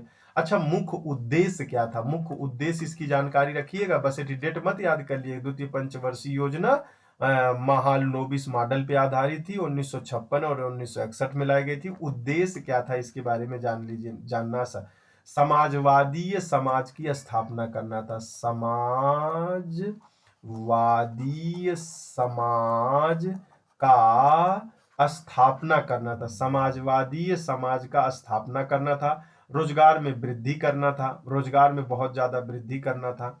अब आपसे पूछ सकता है, ये बताइएगा प्रमाण ऊर्जा आयोग की स्थापना कौन से आयोग के अंतर्गत किया गया था, योजना के तहत किया गया था, तब बताइए आप क्या जवाब देंगे। तब ऐसा लगेगा ना दत्त तरीके पढ़ाई अधूरा हो गया था। तो यही द्वितीय पंचवर्षीय योजना थी। और प्रमाण ऊर्जा आयोग का गठन कब किया गया था, 1958 में किया गया था। ये बात याद रखिएगा। अच्छा, आपसे पूछ ले सीएसओ का, जिसका सांख्यिकीय मंडल, सीएसओ की स्थापना कौन से क्या नाम है पंचवर्षीय योजना के तहत की गई थी, तो ध्यान रखिएगा यही पीसी महालनोबिस की अध्यक्षता में इसका गठन किया गया था। इन्हीं के नाम पर इन्हीं का जन्म 29 जून को हुआ था, तो वही सीएसओ का बताया। सीएसओ के बारे में आगे चर्चा करेंगे। तो ऐसे आपको याद रखना है, बस ये मत याद रख लीजिए कि चलिए पंचवर्षीय योजना थी। हाँ, मानने के लिए मैं तैयार हूं कि इतनी जानकारी जरूरी है, लेकिन भाई अब ये कई बार आप उसको अलग से तैयार करेंगे, इसको अलग से तैयार करेंगे, नहीं, एक साथ करने की कोशिश करिए। द्वितीय पंचवर्षीय योजना 1956 से लेके 61 तक रही थी। पीसी माहल नोबिस मॉडल पे आधारित थी। समाजवादी समाज की स्थापना करनी थी। प्रमाण ऊर्जा आयोग 1958 इसी के तहत किया गया था। सीएसओ की अध्यक्षता इन्हीं के तहत और गठन किया गया था। अच्छा, अब एक सवाल मुझे अब और याद आ गया, देखो इसको कितना विस्तृत किया जा सकता है, यदि पढ़ना चाहो आप लोग तो इसको देखिए कितना बड़ा बनाया जा सकता है। कैसे सर, देखिए आपसे पूछ सकता है भिलाई इस्पात यंत्र कौन सी योजना के तहत किया गया था, किसके सहयोग से, तो भिलाई इस्पात संयंत्र छत्तीसगढ़ में किया गया था, सोवियत संघ के सहयोग से। एक और पूछ सकता है दुर्गा इस्पात कारखाना कहां पर है, दुर्गा इस्पात कारखाना कौन सी योजना के तहत की गई थी, तो द्वितीय पंचवर्षीय योजना के तहत दुर्गा इस्पात, दुर्गापुर है शायद, हाँ दुर्गापुर है, दुर्ग नहीं दुर्गापुर है। दुर्गापुर इस्पात कारखाना पश्चिम बंगाल में है, ब्रिटेन के सहयोग से बनाया गया था। और एक और बनाया गया था राउरकेला, हाँ राउरकेला इस्पात संयंत्र उड़ीसा में है, यह जर्मनी की मदद से बनाया गया था। कौन से पंचवर्षीय योजना में, द्वितीय पंचवर्षीय योजना में। अब देखिए कितना बड़ा डाटा बन गया ये, आप लोग बड़े मजाक लेते होगे सर ऐसा। चलिए फिर से बना देते हैं, एक बार और बोल देते हैं सर, इसके बारे में बोल दीजिए। लिख नहीं पाएंगे, बोल भले देते हैं क्योंकि बोलने में आसानी है, लिखने में समय लगेगा। अच्छा, द्वितीय पंचवर्षीय योजना 1956 से 1961 के बीच चला। पीसी महाल नोबिस मॉडल है, समाजवादी समाज की स्थापना करना था, रोजगार के अवसरों में भारी वृद्धि करनी थी, ऐसी बात कही गई थी। तो भिलाई इस्पात संयंत्र जो छत्तीसगढ़ में है, भिलाई इस्पात संयंत्र जो छत्तीसगढ़ में है, वो सोवियत संघ के सहयोग से बनाया गया था। दुर्गापुर इस्पात कारखाना जो पश्चिम बंगाल में, वो ब्रिटेन के सहयोग से बनाया गया था। राउरकेला इस्पात संयंत्र जो उड़ीसा में है, जर्मनी के सहयोग से बनाया गया था। और यह बनाया गया था, ये क्या नाम है, कौन से पंचवर्षीय योजना, द्वितीय पंचवर्षीय योजना। और क्या किया गया था, परमाणु ऊर्जा आयोग 1958 का स्थापना भी किया गया था। और पीसी महालनोबिस भारतीय सांख्यिकीय संगठन के प्रथम अध्यक्ष बने थे, और इन्हीं के जन्म दिवस 29 जून को प्रत्येक वर्ष राष्ट्रीय सांख्यिकी दिवस मनाया जाता है। इतनी सारी बातें अब आपको याद हो तो मुझे लगता है कि आप बहुत अच्छे से जानकार हो जाएंगे। लेकिन आप लोगों को मालूम होना चाहिए, चितरंजन लोकोमोटो सिकंदरी उर्वरा कारखाना इंटीग्रल कोच फैक्ट्री स्थापना भी किया गया था, इसीलिए बोल रहे हैं ना समाजवादी है। चलिए पहले वाले के भी बारे में चर्चा कर ही देते हैं। चलिए पहला दूसरा वाला हो गया, बहुत अच्छा। पहले वाले के बारे में चर्चा कर लेते हैं। पहला वाला किस मॉडल पे आधारित था? पहला वाला किस मॉडल पे था? होरान डोमल मॉडल पे था, डोमर मॉडल। तो ध्यान रखिएगा, डोमर डोमर डोमर झूमर झूमर, देख लीजिएगा ये किस पे आधारित था? समृद्ध मॉडल, समृद्धि मॉडल था। ध्यान रखिएगा, समृद्धि मॉडल। अच्छा, ये चलाया कब से कब गया था? यह चलाया गया था 51 से लेके 56 तक चलाया गया था। इस समय तो पंडित जवाहरलाल नेहरू भी थे, आपको मालूम है। कृषि को बहुत ज्यादा बढ़ावा देना था, क्योंकि भैया पेटवे नहीं भर रहा था तो क्या करेंगे, कृषि को सबसे ज्यादा बढ़ावा दिया गया था। इतनी सारी बातें याद हों तो मुझे लगता है कि आप लोगों को इसी समय ना आचार्य विनोबा भावे द्वारा 1951 में पंचमपल्ली में गांव तेलंगाना में भूदान आंदोलन की शुरुआत की गई थी, इसी समय किया गया था। एक बार फिर से बोल रहे, क्या बोल रहे हैं भैया?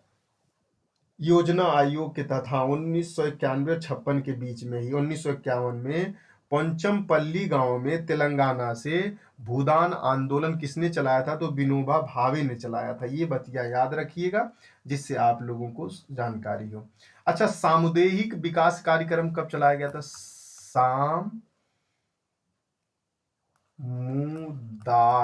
सामुदायिक विकास कार्यक्रम कौन सी योजना के तहत चलाया गया था? तो फर्स्ट योजना। देखिए, यदि आपके पास नोट्स है, जो बातें कह रहे हैं है तो अच्छी बात, नहीं है तो नोट कर लिया करिए। चाहिए अभी तुरंत उठा के लेकर आइए, वीडियो को रोकिए, पहले उसमें मेंशन करिए। तो 1952 में किया गया। सामुदायिक विकास कार्यक्रम कब स्थापित किया गया था? कब कार्यक्रम कब स्थापित किया गया था? तो 1952 में किया गया था, 1952 में। अच्छा, प्रथम पंचवर्षीय योजना कब लाई गई थी? 1951 से 56 तक के। डोमर मालेद समृद्ध मॉडल कहा जाता है, कृषि को बढ़ावा देना था सबसे ज्यादा। सामुदायिक विकास कार्यक्रम की स्थापना 1952 में प्रथम में की गई थी। और पुंचमपल्ली में विनोबा भावे ने, पुंचमपल्ली जो तेलंगाना में है, वहीं से विनोबा भावे ने एक आंदोलन भी चलाया था, जिसका नाम आंदोलन का था भूदान आंदोलन था। इतनी सारी बातें आपको याद हो गई हों तो हम बढ़ते हैं अब आगे, कदम से कदम बढ़ाए चल। पंचवर्षीय योजना के अंतिम रूप से अनुमोदित किया जाता है, अंतिम रूप से अनुमोदित किया जाता है। किसके द्वारा अनुमोदित किया जाता है? तो राष्ट्रीय विकास परिषद के द्वारा किया जाता है। और राष्ट्रीय विकास परिषद की चर्चा इससे पहले मैंने पूरा अच्छे से कर दिया है। प्रधानमंत्री कौन होते हैं, कैसे कैसे, सारा कुछ मैंने बता दिया है। भारत में योजना आयोग का सृजन किया गया था संविधान के अंतर्गत, संसद के अधीन। वही जो संवैधानिक मैंने पूछा है बेटा, संवैधानिक, गैर संवैधानिक और संविधानोत्तर क्या होते हैं, उन्हीं सब चीजों के बारे में चर्चा किया हूं। तो वही आपसे पूछ रहा है वो। तो ये बता दीजिएगा 1951 नंबर सवाल का जवाब क्या देंगे आप लोगों को? यदि देना ही हो तो आप लगाएंगे मंत्रिमंडल के प्रस्ताव के द्वारा किया गया था। गैर संवैधानिक, गैर निकाय है, गैर वैधानिक है, संविधानोत्तर विभाग। भारत में योजना आयोग की स्थापना किस वर्ष की गई थी? तो ये बात तो आपको मालूम ही होना चाहिए। देखो, पहला भी मैंने बता दिया, दूसरा भी बता दिया। अभी नहीं पूरा पूछेगा तो तीसरे को हम समराइज कर देंगे, परेशान मत रहिए, 12 के 12 बता देंगे। चलिए बताइए, इसके बारे में बताइए। प्रथम योजना आयोग की स्थापना कब की गई थी? तो 50 में की गई थी, इसके बारे में बता दिया है। सवाल यहां से भी नहीं, इसको भी छोड़ दे। पिछड़े देशों के लिए रोलिंग प्लान सुझाव दिया गया था, रोलिंग प्लान का सुझाव दिया गया था, बहुत ही अच्छा था। एक बार देखिए, रोलिंग प्लान किसके द्वारा दिया गया था? बताइए, रोलिंग प्लान के बारे में बताएं आप लोग। यह कौन सी पंच योजना के तहत था? तो रोलिंग प्लान के बारे में बताएंगे तो आपको भी बड़ा मजा आएगा। रोलिंग प्लान याद आ जा यार, याद आ जा, याद आ जा, याद आ जा। Rolling plan, rolling plan, rolling plan. हाँ, अब आ गया रोलिंग प्लान। एक्चुअली मैं पूरी बात इसका अब बताता हूँ। रोलिंग प्लान जो था बेटा, अनवरत योजना इसी को कहा जाता है, ध्यान रखिएगा। अनवरत योजना, अनवरत योजना। यह कब से कब लाई गई थी, इस बात को याद रखिएगा। 78 से लेके 78 से लेके 80 के बीच में 2 वर्ष के लिए थी, ये भी बात आप कंफर्म करिएगा। देखिए पूछ तो लिया है इसने, यूपी पीसीएस 2004 में पूछा है, तो खैर पीसीएस उसीएस नहीं। अब इससे छोटा क्वेश्चन, रोलिंग प्लान क्या है? अनवरत योजना है। कब लाई गई थी? 78 से 80 तक। कितने वर्ष के लिए? 2 वर्ष के लिए लाई गई थी। ये बातें याद हो गई आप लोगों को। गुन्नार मिंडरल साहब थे, मिंडरल में क्या है? ऑप्शन नंबर ए गुन्नार था, इनका पूरा नाम था गु आधा नार, गुन्नार मिडरल के द्वारा लाई गई थी बेटा। ये अपनी पुस्तक लिखे थे, एक इनके द्वारा एक पुस्तक लिखी थी गुन्नार मिडरल के द्वारा। उस पुस्तक का नाम है एशियन ड्रामा, और एशियन ड्रामा, एशियन एलिफेंट, ये सब बुक लिखी गई है, बहुत अच्छी अच्छी बुक है पॉलिटिकल साइंस की, एशियन ड्रामा। उसी में इन्होंने रोलिंग मॉडल की बात की थी, इन्होंने ही रोलिंग मॉडल की बात की थी। तब उस समय जनता पार्टी की सरकार रहती थी, उस समय जनता पार्टी की सरकार थी। तो डीडी जो टीडी लकड़वाला थे बेटा,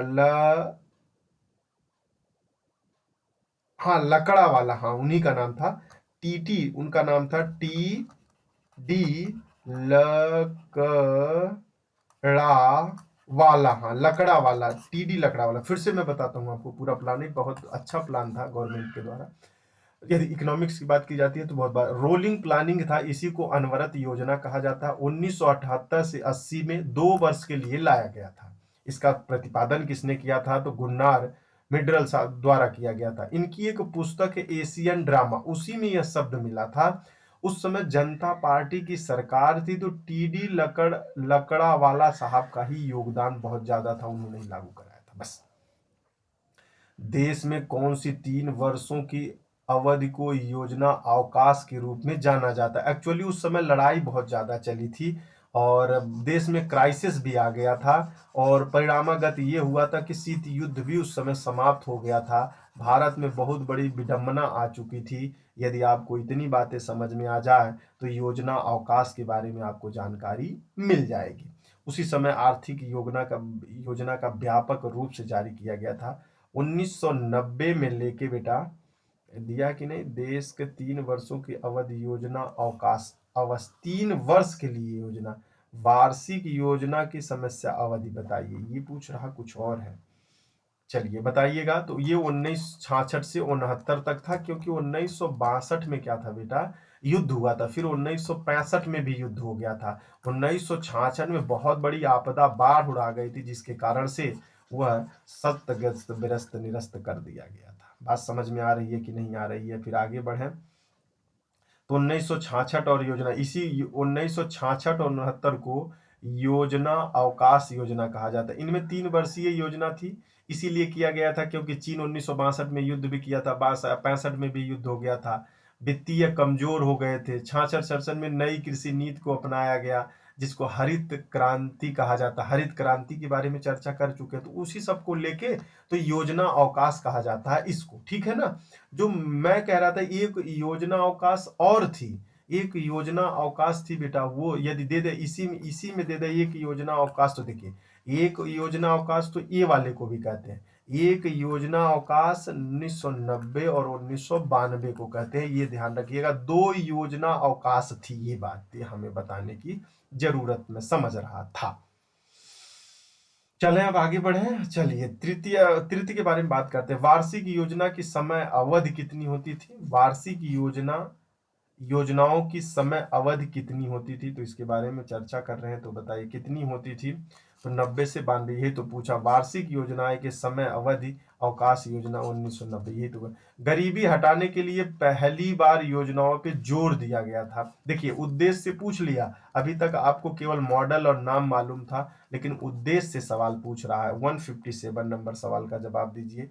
उद्देश्य के बारे में पूछ रहा है। मैं पूरा अभी आपको पूरा कंफर्म कर दूं। गरीबी उन्मूलन की बात किसमें की गई थी? गरीबी उन्मूलन की बात किसमें की गई थी? तो ऑप्शन नंबर बी में होगा। 5वीं में गरीबी उन्मूलन की भी बात की गई थी बेटा, गरीबी उन्मूलन की बात भी की गई थी, आत्मनिर्भरता की भी बात की गई थी, सार्वजनिक वितरण की भी बात की गई थी, न्यायपूर्ण श्रम नीति की भी बात की गई थी। चलिए पंचवर्षीय योजना के बारे में पूरा बता देते हैं। अच्छा ऐसा करते हैं, लाओ पूरा पहले पंचवर्षीय योजना को रिवीजन करवा देते हैं। जो चीजें नहीं है आप लिख लीजिए प्लीज, फिर मत कहिएगा कि सर हमको जानकारी नहीं हो रही है, लिखा नहीं हमने, तो लिख लीजिए और लिखना पड़ेगा भैया, लिखिए। चलिए, पंचवर्षीय योजना राष्ट्रीय विकास के बारे में तो बता दिया गया। राष्ट्रीय विकास परिषद की गठन कब की गई थी, पहली बैठक कब हुई थी, और नवंबर 1952 में, ये भी बताया था आप लोगों को मैंने। फिर आप लोगों को बताया था योजना आयोग के तहत ही पंचवर्षीय योजना को लागू करवाना था। पहले लिखिए, प्रथम पंचवर्षीय योजना, बस मैं बोल दे रहा हूं, 56 से लेके 61 के बीच में चर्चा किया गया था। यह कौन सा मॉडल था, तो बेटा प्रथम पंचवर्षीय योजना हेराल्ड, देखिएगा हेराल्ड, हेराल्ड डोमर, बेटा डोमर मॉडल पे था। इसका नाम था समवृद्धि मॉडल, समवृद्धि मॉडल के नाम पर था। कृषि पे सबसे ज्यादा जोर दिया गया था, कृषि पे ही जोर दिया जाएगा। HYV आपको तो मालूम ही होगा, HIV, ठीक है ना। HIV हाइपो क्या नाम है, एल्ड वराइटीज था, हाइपर हाइपर एल क्या नाम है, एलडीज वराइटी था गेहूं का, उसी के नाम पे था। तो सबसे पहले ये किस पे लाया गया था, तो आप लोगों को मालूम हो जाता, गेहूं पे लाया गया था। किस पे लाया गया था, गेहूं पे लाया गया था। और प्रथम पंचवर्षीय योजना इसी पे समाप्त कर दी गई थी। द्वितीय पंचवर्षीय योजना कब से कब तक थी, सेकेंड वाला लिखिए, सेकेंड वाला, 1 मिनट, सेकेंड वाला, सेकेंड वाला लिखिए, 1 मिनट बेटा, पेन थोड़ा सा मोटा करना, सेकेंड वाला लिखिए। सेकेंड वाला कब लाई गई थी, तो सेकेंड वाला लाई गई थी 56 से, हाँ 56 से लेके 56 4 61 हो जाएगा ना। द्वितीय पंचवर्षीय योजना 56 से 61 तक लाई गई थी। इतनी बातें याद हो तो पीसी महालनोबिस था बेटा, पीसी महालनोबिस मॉडल था, जिसके बारे में मैंने पीछे चर्चा कर दिया, तो आप लोग लिख लिए होंगे। चलिए, थर्ड वाले के बारे में बात कर लेते हैं। थर्ड वाले के बाद में तो जे सैंडी नाम रखिएगा। ये कब से कब तक चला था, तो ध्यान रखिए भाई, लिखना तो जरूरी है। 61 से लेके 66 तक चला था, 61 से लेके 66 तक चला था। तो लिखिएगा जे सैंडी बेटा, सैंडी, सैंडी और सुखमय, सुखमय चक्रवर्ती, सुखमय चक्रवर्ती, सुखमय चक्रवर्ती एवं महालनोबिस मॉडल से प्रभावित थे। ये ध्यान रखिएगा, महालनोबिस से प्रभावित तृतीय वाला था। और कौन कौन थे, तो जे सैंडी साहब, सुखमय चक्रवर्ती थे, और महालनोबिस मॉडल से बहुत ज्यादा प्रभावित थे। इसमें सबसे अच्छी बात क्या कही गई थी, तो लिखिए, अर्थव्यवस्था को आत्मनिर्भर बनाना था। उद्देश्य लिखते चलिएगा, वरना आप बहुत गलत फंस जाएंगे। पढ़े तो पूरा थे, छोड़ दिए। उद्देश्य लिखिएगा, अर्थव्यवस्था को क्या करना था, आत्मनिर्भर बनाना था। आप अपने नोट्स में मेंशन कर लीजिए, मुझे पूरा भरोसा है कि आप लोग नोट्स है आपके पास।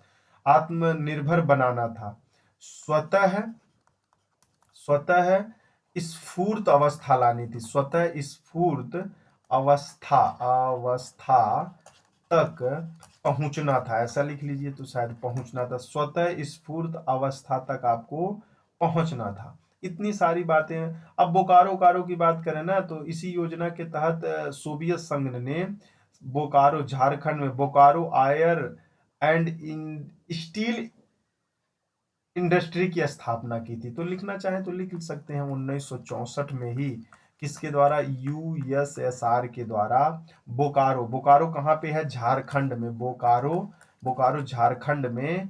तो बोकारो आयरन इंडस्ट्री की स्थापना की गई थी, तो इसी के तहत किया गया था। तो लिख लेंगे आप लोग, जब ज्यादा लिखेंगे तो आपको मालूम है।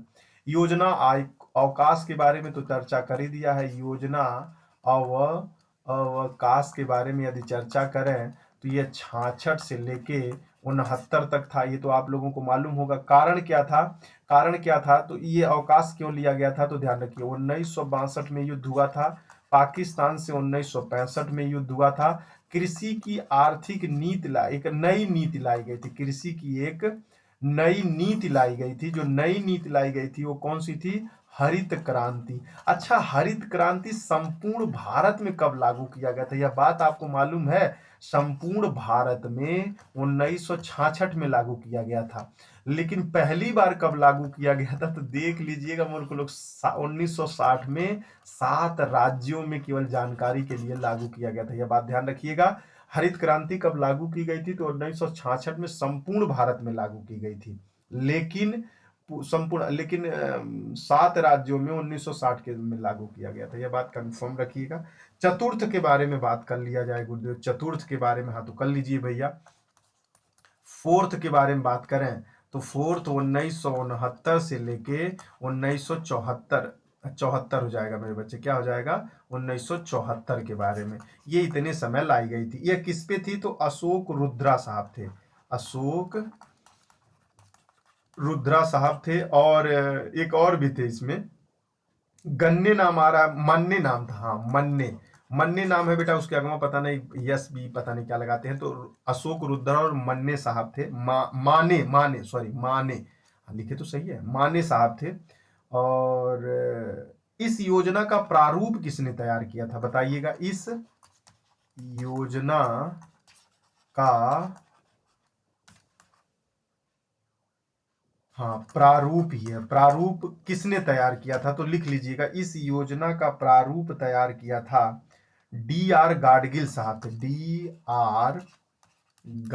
गाडगिल मॉडल भी आप लोगों को मालूम होना चाहिए, गाडगिल साहब थे। देखिएगा, चौथा योजना अशोक रुद्रा और माने साहब के आधार पर आधारित था, ठीक है। और क्या था? इस योजना का प्रारूप किसने तैयार किया था? तो गाडगिल साहब ने तैयार किया था।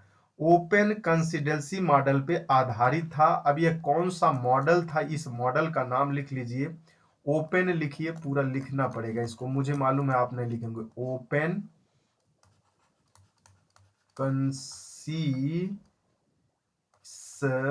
कंसिस्टेंसी है, कंसिस्टेंसी कंटिन्यूअस वाला मॉडल पर आधारित था। कंसिस्टेंसी मॉडल पर आधारित है, यह ध्यान रखिएगा। चौथा पंचवर्षीय योजना कब लाई गई थी? 1969 से 1974 तक चला था। कौन थे? तो अशोक रुद्रा और माने साहब थे। मॉडल क्या था? ओपन कंसिस्टेंसी मॉडल था। इस योजना का प्रारूप किसने तैयार किया था? D.R. गाडगिल साहब ने किया था। किसने किया था? D.R. गाडगिल साहब ने किया था। अब इनका उद्देश्य देखिए क्या था, इसको लाने के पीछे उद्देश्य क्या था मेरे बच्चे? भारतीय अर्थव्यवस्था में, लिखिए पूरा लिखिए, भारतीय अर्थव्यवस्था में स्थिरता, स्थिरता क्योंकि नीचे ऊपर चल रही थी ना, स्थिरता के साथ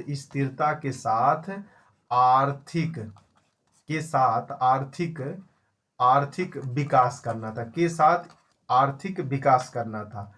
आत्मनिर्भरता का अधिक प्राप्ति करना था, ये भी लिख लीजिएगा। आत्मनिर्भरता का अधिक से अधिक प्राप्ति करनी थी, इस बात को चर्चा में रखिएगा, अधिक से अधिक प्राप्ति करनी थी।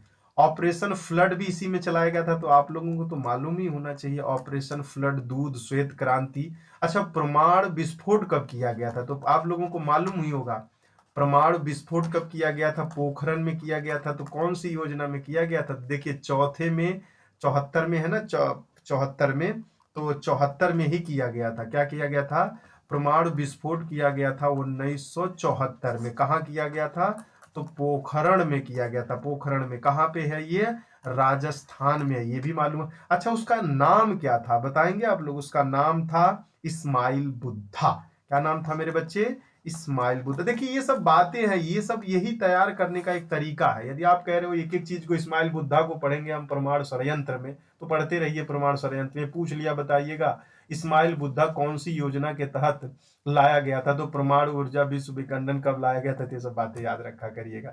अच्छा, ऑपरेशन फ्लड कब लाया गया था? तो 1974 के बीच में ही लाया गया कभी भी। अच्छा, एक चीज और बता दीजिए, मान जाए हम, पाकिस्तान का विभाजन कब किया गया था? तो पाकिस्तान का विभाजन 1971 में किया गया था। पूर्वी पाकिस्तान की बात कर रहे हैं, पटक के मारेंगे दिमाग ठंडा हो जाएगा। बांग्लादेश को आजाद नहीं कराया गया था इसी योजना में। तो कौन सी योजना थी? चौथी योजना थी। पूछ लिया जाए तो दिमाग ठक से बाहर आ जाएगा, कहोगे अरे बाप रे बाप, इतनी बड़ी भूल हो रही है। चलिए, पंचवर्षीय योजना के बारे में लिख लीजिए भैया। फिफ्थ योजना के बारे में लिखिए, कब से कब लाई गई थी सर? तो 1974 में से बेटा लाई जाएगी। 1974 में से कब तक लाई जाएगी? 74 से 78 तक लाई जाएगी। 74 से 78 तक लाई जाएगी, ठीक है। 74 से 78 तक लाई जाएगी। आगत निर्गत मॉडल पे आधारित थी, ध्यान रखिएगा। आगत निर्गत मॉडल पे आधारित थी। आगत और निर्गत मॉडल पे आधारित थी, ध्यान रखिएगा। ये मैं अपने हिसाब से पढ़ा रहा हूँ, आपके नोट्स पता नहीं कैसे बने, मुझे नहीं मालूम, बट ये मैं अपने हिसाब से पढ़ा रहा हूँ। यदि नहीं है तो नोट कर लीजिए, है तो परेशान मत होइए बस। अच्छा, आगत निर्गत मॉडल पे आधारित था। उद्देश्य क्या था सर इसका, एक बार नाम और बता दीजिए, उद्देश्य क्या था? यही तो पूछा है आप लोगों से। गरीबी बेटा, गरीबी उन्मूलन करना था। क्या करना था? गरीबी उन्मूलन करना था, आत्मनिर्भरता को बढ़ाना था। आत्मनिर्भरता आज वाली बात नहीं है, पंचवर्षीय योजना में देख लीजिए कब से चल रहा है। इस योजना का महत्व किस लिए बढ़ गया? तब देखिएगा, न्याय, न्याय बेटा, न्याय, न्यायपूर्ण, न्यायपूर्ण, न्यायपूर्ण क्या करना था? श्रम नीति लानी थी। न्यायपूर्ण श्रम नीति, याद नहीं आता है भैया हमारे को, कौन सा बहुत दिन हो गया याद किए। न्यायपूर्ण श्रम नीति लाना था और सार्वजनिक वितरण पे ध्यान देना था। सार्वजनिक वितरण पे क्या ध्यान देना था? सार्वजनिक वितरण प्रणाली कह लीजिए या ध्यान देना था। ध्यान तेरा किधर है? और इसी में लाया गया था किसको? 20 सूत्रीय माप लाया गया था। देखिए यही अब मालूम हो गया ना, 20 सूत्रीय कार्यक्रम लाया गया था। 20 सूत्रीय कार्यक्रम इसी पंचवर्षीय योजना के तहत लाया गया था। अच्छा, राष्ट्रीय न्यूनतम आवश्यकता कार्यक्रम भी इसी के अंतर्गत लाया गया था। काम के, अच्छा ये एक चीज बहुत गजब था इसका, काम के बदले अनाज देना। काम के बदले अनाज, अनाज, अनाज कार्यक्रम कह लीजिए या कार्यक्रम ही कह लीजिए, थोड़ा सा अच्छा। कार्यक्रम कब लाया गया था? कौन सी योजना? आज अनाज के बदले अनाज देने के लिए, ठीक है ना, काम के बदले अनाज देने के लिए, काम के बदले अनाज देने की कार्यक्रम इसी में लाई गई थी। इसमें एक चीज और बात किया गया था, निर्यात को क्या करना, हम लोगों को निर्यात को प्रोत्साहन करना। ये सब सवालों पूछता है खासकर अच्छे अच्छे एग्जाम में भी, और आप लोगों में भी एक आध ढेल देता है तो लगता है तरीके।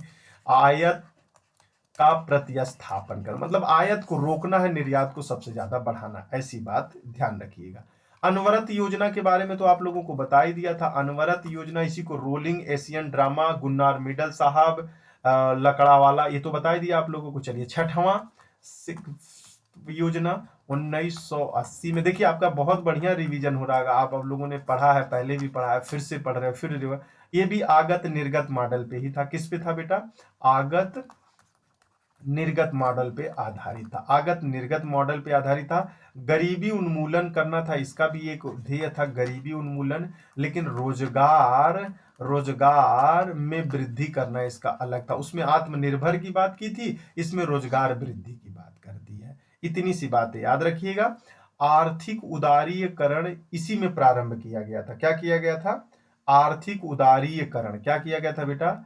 आर्थिक उदारीकरण इसी में प्रारंभ किया जाए। आर्थिक उदारीकरण इसी में पहली बार प्रारंभ किया गया था। आर्थिक, बेटा किसी का फोन आ रहा है, कई बार आ गया है, थोड़ा सा प्लीज।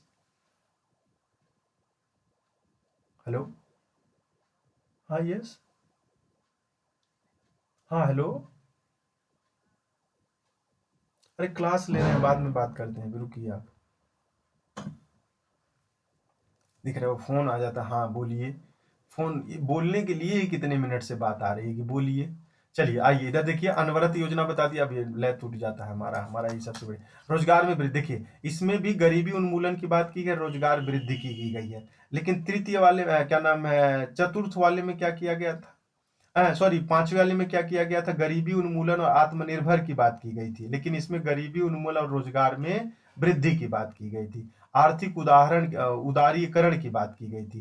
तो अब सातवां लिख लीजिए। देखिए सातवां वाला थोड़ा सा आपके लिए बड़ा हो सकता है, क्योंकि इसमें सातवां में ज्यादा ही है। हाँ, सातवां में ज्यादा। सेवंथ लिखिए।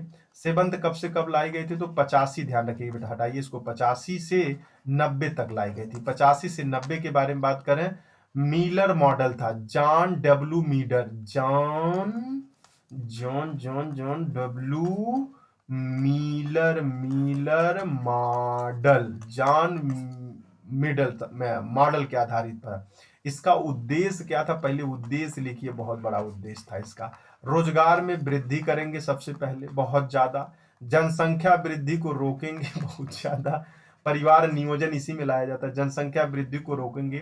पोषण में पोषण पर्याप्त देंगे बेटा, कह रहा है पोषण का कार्य पर्याप्त स्तर रखेंगे, पोषण का पर्याप्त स्तर रखेंगे, पर्याप्त स्तर रखेंगे, पोषण का पर्याप्त स्तर रखेंगे, ऊर्जा का प्रबंधन करेंगे, ऊर्जा का प्रबंधन करेंगे, आत्मनिर्भर, यहाँ शब्द देखिएगा, भले आत्मनिर्भर, आत्मनिर्भर आधुनिकीकरण करेंगे, ध्यान रखिएगा, आत्मनिर्भर आधुनिकीकरण की बात पहली बार की जा रही है, आत्मनिर्भर आधुनिकीकरण की बात करेंगे, और क्या बात करेंगे, सामाजिक न्याय की बात करेंगे। इतनी बातें लिख लीजिएगा, भले आप अपने आप को टाल मटोल में रखिए, मुझे नहीं लगता कि आपसे संभल पाएगा यदि ये सब बातें याद ना। जॉन डब्ल्यू मिलर मॉडल पे आधे उद्देश्य था रोजगार में वृद्धि, जनसंख्या नियंत्रण, पोषण का पर्याप्त स्तर करना, ऊर्जा प्रबंधन करना, आत्मनिर्भर के साथ साथ आधुनिकीकरण की व्यवस्था, सामाजिक न्याय की बात हमने बहुत अच्छे से किया है। इतनी सारी बातें आपको मालूम हो तो योजना अवकाश फिर से आ जाता है, आप लोगों को मालूम ही है, योजना अवकाश 90 से लेके बेटा 90 से लेके 92 तक की बात की जाती है। आर्थिक संकट के कारण होता है ऐसा। अब लिख लेते हैं 8वां, फिफ्थ के बारे में बात करेंगे तो 92 से लेके 97 तक चलता है, 92 से लेके 97 तक चलता है। तो इसमें बहुत अच्छी अच्छी बातें की जाएंगी, इसमें अच्छी अच्छी बातें की जाएंगी, देखिएगा, ये भी लिख लीजिएगा आप लोग अपने नोट्स में। क्या लिखेगा, स्वर्गीण मानव विकास की बात की जाएगी, ध्यान रखिएगा, यही एक ऐसा आएगा आपके लिए के पास, स्वगीण मानव विकास, बेटा स्वगीण मानव विकास के बारे में बात की जाएगा, स्वगीण मानव विकास के बारे में बात किया जाएगा, स्वगीण मानव विकास के बारे में बात किया जाएगा। उद्देश्य क्या होगा, उद्देश्य देखिएगा, उद्देश्य होगा 15 से 35 वर्ष के लोगों को पूर्णतः, देखिए, निरक्षरता को पूर्णतः समाप्त करना है। 15 से 35 वर्ष के लोगों के बीच निरक्षरता है, निरक्षरता को पूर्णतः समाप्त करना है। शब्दवा बहुत घातक है, पूर्णतः समाप्त करने की बात सरकार कर रही है, ये बात याद रखिएगा। और क्या याद रखना है, पूर्णतः समाप्त करने की बात, पूर्णतः समाप्त करने की बात कह रही है सरकार। और क्या कह रही है ये, मैला ढोने वाले, जैसे मैल ढोने वाले लोग हैं, मैल ढोने वाले लोग हैं, उनको क्या करना, मैल ढोने की प्रथा को पूर्णतः समाप्त कर देना है। मैल ढोने वाले को, मैल मैल ढोने वाली प्रथा प्रथा को पूर्ण रूप से क्या कर देना है, समाप्त कर देना, मैल ढोने वाले को पूर्ण रूप से समाप्त कर देना है। और एक था, क्या था, एक प्राथमिक शिक्षा, ध्यान रखिएगा, एक होगा प्राथमिक प्राथमिक शिक्षा, प्राथमिक शिक्षा को क्या करेंगे, सर्वव्यापी कर देंगे, प्राथमिक शिक्षा को, प्राथमिक शिक्षा को सर्वव्यापी कर देंगे, प्राथमिक शिक्षा को सर्वव्यापी कर देंगे, ठीक है।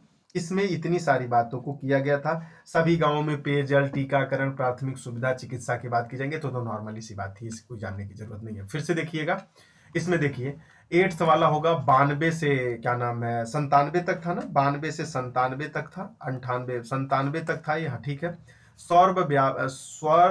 स्वर्गीण मानव विकास, स्वर्गीण मानव, पूरा मानव विकास पे आधारित था। उद्देश्य था 15 से 35 वर्ष की निरक्षरता को पूर्णतः समाप्त कर देना है, मैल ढोने की प्रथा को पूर्णतः समाप्त कर देना है, आर्थिक संरचना को सुदृढ़ करना, आर्थिक संरचना को, ये सब लाइनियां इकट्ठी आएगा, आर्थिक संरचना संरचना को सुदृढ़ करना, सुदृढ़ करना है। और क्या करना था, और कुछ भी नहीं करना था, बस ये गांव की शिक्षा उक्षा के स्तर के बारे में बात करने की आवश्यकता हमको है या नहीं है। आप इससे ज्यादा मुझे नहीं लगता कि आपको पढ़ने की आवश्यकता इसमें है। अब मुझे नहीं लगता कि इसके आगे वालों में कोई दिक्कत होगी। 9वीं पंचवर्षीय योजना लिख लीजिए, इसके बाद कुछ लिखने, 12वीं डायरेक्ट लिख लीजिएगा, 11वीं लिख लीजिए और 12वीं डायरेक्ट लिख लीजिए, ज्यादा कुछ परेशान। अब पहली पंचवर्षीय योजना में विकास लक्ष्य कितना रखा गया था, लक्ष्य रखा गया था, तो ये सब बातें तो जाननी जरूरी है, मैं देखो इग्नोर तो नहीं कर सकता, लेकिन जरूरी है आपको पहले वाले की जानकारी, 12वीं वाले की जानकारी, दूसरे वाले की जानकारी मालूम होनी चाहिए, जिससे वो सुमिलित करने को दो तो परेशानी का सामना ना हो। तो 9वां रखिएगा, 9वां, 9th वाले के बाद में करेंगे। तो सर्वोच्च प्राथमिकता क्या थी, इसका डायरेक्ट लिख लीजिएगा। ये 97 से चलेगी मेरे बच्चे, 97 से लेके चलेगी 2002 तक चलेगी, 5 हो जाएगा ना। तो इसका प्राथमिकता, मेन उद्देश्य क्या था, न्यायपूर्ण क्या करना था मेरे बच्चे?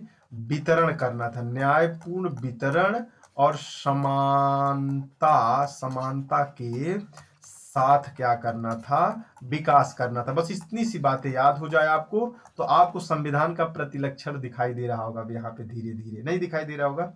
10वीं पंचवर्षीय योजना में तो बहुत कुछ है। लक्ष्य का उपभोग के बारे में बात कर रही है सरकार, तो 10वीं को ज्यादा नहीं पढ़ना है, बस नॉट ए हिडन, हिडन कर दीजिए इसको। नॉट ए हिडन है, हिडन कर दीजिए। चलिए 11वें वाले को डायरेक्ट लिख लीजिए। 11वें में क्या लिखना है? 11वां 2007 से चलेगा 2012 तक, 2007 से लेके 12 तक। इसमें क्या रखना है? समावेशीय विकास का लक्ष्य प्राप्त करना था। इतनी सी बात याद रखिएगा, समावेशीय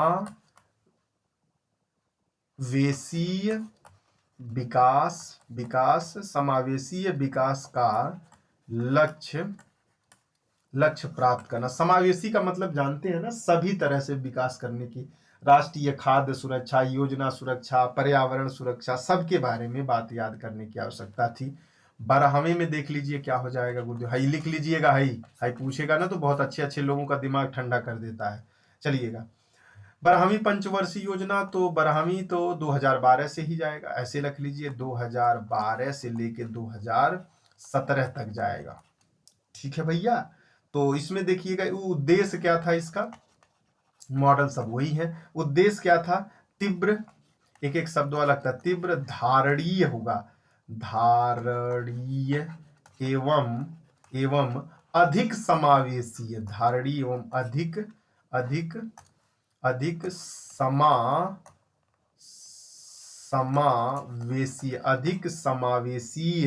अधिक समावेशीय विकास लक्ष्य को प्राप्त करना था। आर्थिक दर इसमें कितना था? इसका बहुत बार पूछा है, तो लिख लीजिएगा। आर्थिक दर, विकास का आर्थिक दर कितना था बेटा? 9% रखा गया था। कितना प्रतिशत? और 9% रखा गया था। अच्छा, कृषि के क्षेत्र में आर्थिक लक्ष्य कितना रखा गया था? ये देखिए, अर्थ के आधार पर था, एक कृषि के आधार पर था। तो कृषि के आधार पर कितना था? कृषि के आधार पर 4% रखा गया था। कृषि आधार पर रखा गया था, कृषि के आधार पर 4% रखा गया था। और इसमें एक शब्द का नाम लिया गया था, जो 11वीं पंचवर्षीय योजना के सभी प्रमुख कार्य जिनका उद्देश्य था समेकित विकास करना, यही शब्द इसमें परिभाषित कर दिया गया, समेकित विकास। ये सवाल भले आपको लग रहा हो कि ये नहीं है, ये शब्द रख दे, समेकित विकास की कार्यान्वयन सभी प्रमुख जिनका प्रमुख उद्देश्य था। तो ये ध्यान रखिएगा 11वीं पंचवर्षीय योजना में था मेरे बच्चे, लिख दीजिएगा समेकित विकास। इसमें सबसे ज्यादा ध्यान दिया गया था स्वास्थ्य, शिक्षा, कौशल विकास पर सबसे ज्यादा ध्यान दिया गया था। ये था पूरा टोटल आप लोगों का पंचवर्षीय योजना से संबंधित। मुझे लगता है कि जो चीजें नहीं थी वो उपलब्ध हो गई, और जो रिवीजन नहीं था वो रिवीजन हो गया होगा। अब मुझे तो नहीं लगता कि आपको परेशान होने की ज्यादा जरूरत पड़ेगी। अब चलिए सवाल के साथ। निम्नलिखित में से कृषि मूल्य नीति से संबंधित नहीं है, कृषि मूल्य नीति से संबंधित नहीं है, तो ऐसे सवालों के साथ वार्तालाप करिए अपना, और धड़ाधड़ जवाब देते चलिए अपना। क्योंकि आपसे बेहतर यदि कोई जानता है तो उसका नाम है आप। ठीक है, आपसे बेहतर कोई जानता है तो उसका नाम है आप, और आपसे बेहतर कोई जानता है तो उसका नाम भी है आप।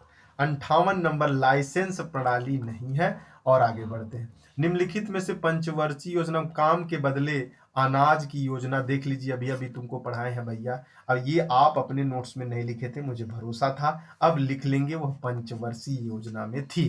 पंचवर्षीय योजना मानव विकास के सभी विकासों के प्रयास का मूल दिया गया था। देखिए 1960, देखिए कितना बढ़िया सा सवाल है। अब आप लोगों को लग रहा होगा कि नहीं सर, जो चीज यह कहा जा रहा है वह 8वीं पंचवर्षीय होगा। समय सीमा में 1 वर्ष पहले किस पंचवर्षीय योजना को समाप्त कर दिया गया था? चर्चा तो मैंने नहीं किया, लेकिन मैंने सवाल के साथ यह भी चर्चा कर दिया। उसका नाम था पंचवर्षीय योजना।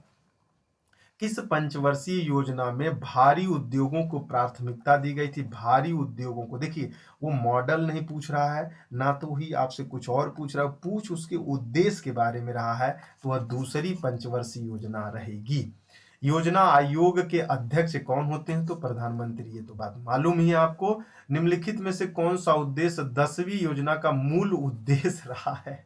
अब आप लोग बिल्कुल खनिया जाओगे, कहोगे अरे सर लिख लेते, अच्छा रुकिए सर वीडियो पहले पीछे लेके जा रहे हैं, अब तो लिखना पड़ेगा। अभी तक तो बस डेट भर याद कर रहे थे, अब तो डेट से काम नहीं चल रहा, अब लिखना पड़ जाएगा, लिखना तो पड़ेगा।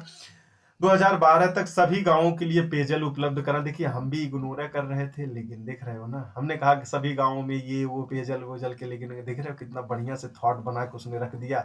हम भी इग्नोर किए भाई, हम नहीं कह रहे हैं, यही इग्नोर कर रहे थे और यही सवाल आ गया आपको। और ये कहानी मैंने बताया कितना बढ़िया से, देख रहे हैं ना आप लोग। इस बातों से क्या समझ रहे हो कि छोड़ना कुछ भी नहीं हो, ये पढ़ना सब कुछ पड़ेगा। अब बस मन बहकाव किया जा सकता है, ये नहीं आएगा ये नहीं आएगा, लेकिन पढ़ना तो सभी पढ़ा। भारतीय भारत की 12वीं पंचवर्षीय योजना का मुख्य उद्देश्य देख लीजिए, पूछ रहा है वो, तेज सम्मिलित विकास, तेज शीघ्र, देखिए यही बतिया कहा था ना मैंने, और यही बात आपसे सवाल में आ चुका है। तो कोशिश करिए, बेहतर करने की कोशिश करिए, तेज सतत सम्मिलित विकास करना है। देखिए यही बात कहा था कि नहीं 12वीं में हमने, अरे भाई 12वीं में तो हमने यही कहा है ना, तीव्र, धारणीय और अधिक समावेशीय विकास, तो उसको शब्दवा को तोड़ के रख दिया है इसने, इसलिए ऑप्शन नंबर ये हो गया। भारत में मिश्रित अर्थव्यवस्था का अर्थ क्या होता है, यही मैंने आपको कमेंट सेक्शन में पूछा था, किन्स मॉडल पे था, जॉन मेनाई किन्स साहब ने ही मिश्रित अर्थव्यवस्था के जनक माने जाते हैं, तो इसके बारे में बताइए। ऑप्शन नंबर क्या होता है, सार्वजनिक तथा निजी क्षेत्र का सह अस्तित्व दोनों का बराबर बराबर होता है। अब पढ़ाने जाएंगे तो बड़ा लंबा चौड़ा कहानी हो जाएगा। नियोजित अर्थव्यवस्था किसे कहते हैं, तो नियोजित अर्थव्यवस्था किस पे आधारित है, तो पिछले वीडियो में आप देखेंगे पार्ट नंबर 1 में तो मैंने चर्चा कर दिया है, मिश्रित वाला ही है। गांधी जी वाला भी मॉडल कैसे, केंद्रीय नियोजित अर्थव्यवस्था, नियोजित सबसे पहले फ्रांस में 1924 में बनाया गया था, तो सब बातें याद रखें। आर्थिक क्रियाओं पे किस पे नियंत्रण रखा जाता है, तो इसके बारे में बताइए। 168 नंबर सवाल है, सरकार के ऊपर रखा जाता है। निम्न में से किस अर्थव्यवस्था में सरकार निर्णय निर्माण प्रक्रिया में हस्तक्षेप नहीं करती है, कह रही है कि आप निर्माण निर्णय करिए, हम उसमें कोई हस्तक्षेप करने वाले नहीं हैं, हम इससे बचेंगे और आप इससे हमको बचा के रखोगे। तो बाजार अर्थव्यवस्था में, क्योंकि भाई है ही ना, हस्तक्षेप करती है, लेकिन कहने का तात्पर्य पर समझिए, किस आर्थिक प्रणाली में सरकार एक निर्णय लेती है कि समाज की आवश्यकता के अनुसार भिन्न वस्तुओं का उत्पादन किया जाए, तो वह समाजवादी है या मिश्रित है, तो ये तो आपको मालूम होना ही चाहिए, इसमें क्या गलत करोगे, मुझे लग रहा है गलत तो नहीं कर सकते हो, समाजवादी होगा, मिश्रित मत ठोक दीजिए, पगला मत जाइएगा। भारत में योजनाबद्ध अर्थव्यवस्था किस पद्धति पर आधारित है, योजनाबद्ध पद्धति किस पद्धति पर, पारंपरिक अर्थव्यवस्था है या पूंजीवादी आधिकारिक समाजवादी। देखिए सवाल तो आपके लिए अच्छा सा ही साबित होगा, मुझे लग रहा है लगाने में थोड़ी सी दिक्कत हुई है। भारत में योजनाबद्ध अर्थव्यवस्था किस पद्धति पे, योजनाबद्ध अर्थव्यवस्था समाजवादी पे आधारित है। पूंजीवादी अर्थव्यवस्था में कीमत निर्धारण किसके द्वारा होता है, तो बाजार के द्वारा होता है, ये तो मालूम ही होगा आप लोगों को, नहीं मालूम था ये भी, अरे नहीं मालूम था, है पगलू, बाजार के द्वारा मांग और पूर्ति के आधार पर होता है, इसी को तो मुद्रास्फीति कहा जाता है, महंगाई भत्ता। इतना ज्यादा दिमाग आप लोगों का चट जाता है, पूंजीवादी अर्थव्यवस्था में कीमत का निर्धारण मांग और पूर्ति के आधार पर होता है, बाजार तो आप पढ़े हो बस लोकल में। रखो और निकालो, निम्न में से किसकी नीति है, रखो और निकालो, ये तो बहुत अच्छा सा सवाल है, बस आपके दिमाग के साथ गेम कर रहा है। रखो और निकालो, पैसा दो और लेके जाओ, पूंजीवादी अर्थव्यवस्था। साम्यवादी के अनुसार समाज का, एक सब बेसिक से सवाल है, आप भले कह लीजिए कि बहुत हाइपोथेटिकल सवाल आ रहे हैं, तो ये अरे हाइपोथेटिकल जब वो पूछता है, क्या नाम है, अब जब वो एसएलआर वसएलआर एनडीटीपीएल जीएनपी वीएनपी कैसे निकाला जाता है, वो सब हाइपोथेटिकल में आता है, जो देखा जाए वो होता नहीं है। लेकिन ऐसे तो साम्यवादी के अनुसार समाज का मुख्य दुश्मन कौन है, तो बस यही तो कह रहा है, तो पूंजीवादी हो सकता है का कि निजी हो सकता है, अब इन दोनों में लगाना है धर्म और मूल्य। अब भटकिएगा तब तो सवाल गलत कर देंगे आप लोग, तो भटकिएगा, निजी संपत्ति, इसी के लिए तो साम्यवादी के अनुसार समाज का यही परिभाषा तो अमेरिका को लेकर खंडन किया जाता है। भारत ने समाज का समाजवादी रूप लेने को अपनी आर्थिक प्रणाली को रूप को अपनाया, अर्थव्यवस्था को अपनी आर्थिक प्रणाली के रूप में अपनाया, तो 175 का तो बी लगा लोगे, मुझे भी मालूम था, ये बेसिक सा सवाल है सब। भारतीय अर्थव्यवस्था के स्वरूप के बारे में निम्नलिखित में से कौन सा एक विकल्प सही बात, लगाओ भैया कौन सा एक विकल्प सही बात पूछ रहा है, तो इसमें तो गलत नहीं होंगे, आप लोग यही लगाएंगे। भारतीय अर्थव्यवस्था के बारे में चर्चा करें तो मैं कर सकता हूं, बट समय नहीं है। पूर्वी भारत हरित क्रांति लाने के लिए एक उपमा योजना थी, तो राष्ट्रीय कृषि विकास, बताइए कौन सा था, इसके बारे में चर्चा कर लीजिए। 177 नंबर सवाल के जवाब देने के लिए आप तैयार हो चुके होंगे और पढ़ाया भी जा चुका है। राष्ट्रीय कृषि विकास योजना के बारे में, आर्थिक योजना का एक अनिवार्य अभिलक्षण है, आर्थिक योजना का एक अनिवार्य अभिलक्षण है, अभिलक्षण। तो बताएंगे इसके बारे में क्या अभिलक्षण आप लोग देना चाहते हैं।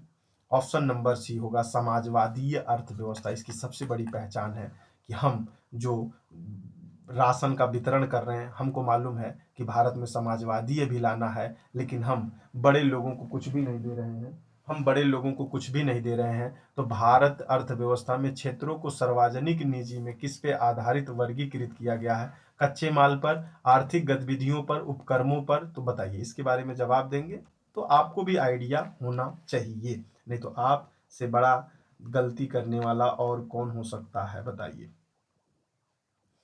लगा देंगे कि नहीं लगाना पड़ेगा, बताइए। कमेंट सेक्शन में जवाब ले लूं क्या इसका मैं? नहीं सर, बता दें। उपक्रमों का स्वामित्व तो होना चाहिए, यही सही है। इसका जवाब आप कमेंट सेक्शन में देने योग्य भी नहीं हो। भारतीय अर्थव्यवस्था कैसी है? अब भारतीय अर्थव्यवस्था कैसी है तो चाप के लगा दोगे तो हमको मालूम है। भारत में हरित क्रांति के जनक किसे कहा जाता है? कुछ लोगों को अबहिन कंफ्यूजन होगा, रियली बताऊं तो इसका कमेंट सेक्शन में जवाब दीजिएगा। अभी भी कुछ लोगों को, माइनर लोगों को, ज्यादा लोगों को तो नहीं, बट कुछ लोगों को अभी भी परेशानी। विश्व में पूछ रहा, ध्यान रखिएगा, आंखिया बिल्कुल रोक के देखिएगा यहाँ पे। विश्व में पूछा, भारत में नहीं तो पकड़ा जाओगे तुम।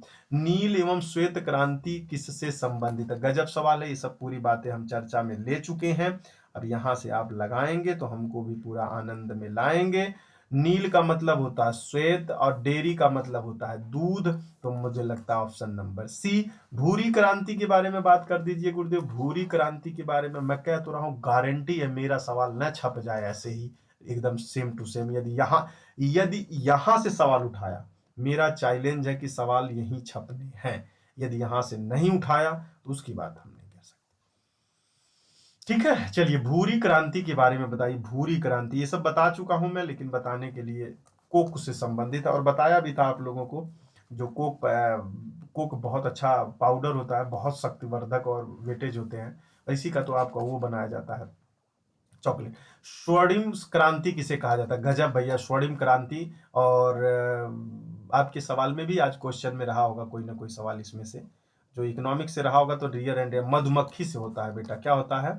मधुमक्खी से होता है। भारत में हरित क्रांति अब तक किस के मामले में सबसे सफल रही है? हरित क्रांति किसके मामले में सबसे ज्यादा सफल रही है? मैं छोटा कर देता हूं, परेशान मत रहिए। अरे बाप, इतना बड़ा देखेंगे कैसे? तो ध्यान रखिएगा, पहले वो गेहूं के रूप में था और पहले दूसरी बार वो चावल के रूप में थी। ये बातें याद रखिएगा। पहले वो गेहूं के रूप में, दूसरी बात वो चावल के। रिजर्व बैंक ऑफ इंडिया की स्थापना किस वर्ष की गई थी? तो अब चर्चा करने के लिए मुझे विवश कर दिया। मैंने सोचा कि करना नहीं पड़ेगा, लेकिन अब करना पड़ेगा। भारतीय रिजर्व बैंक की स्थापना के बारे में चर्चा कर ही देते हैं। तो चलिए लगाइए, इसके बारे में लगाइए। भारतीय रिजर्व बैंक की स्थापना कब की गई थी? तो आपको भी मालूम तो होगा ही होगा, नहीं मालूम है तो मालूम कर लीजिए, मालूम है तो बना लीजिए, नहीं मालूम है तो बता लीजिए। चलिए बताइए। अरे भाई जल्दी करिए, जल्दी, तब जल्दी जल्दी हो जाएगा ना। अच्छा, आप लोगों को मैंने बताया था ना, पैसे की जो प्रिंटिंग होती है,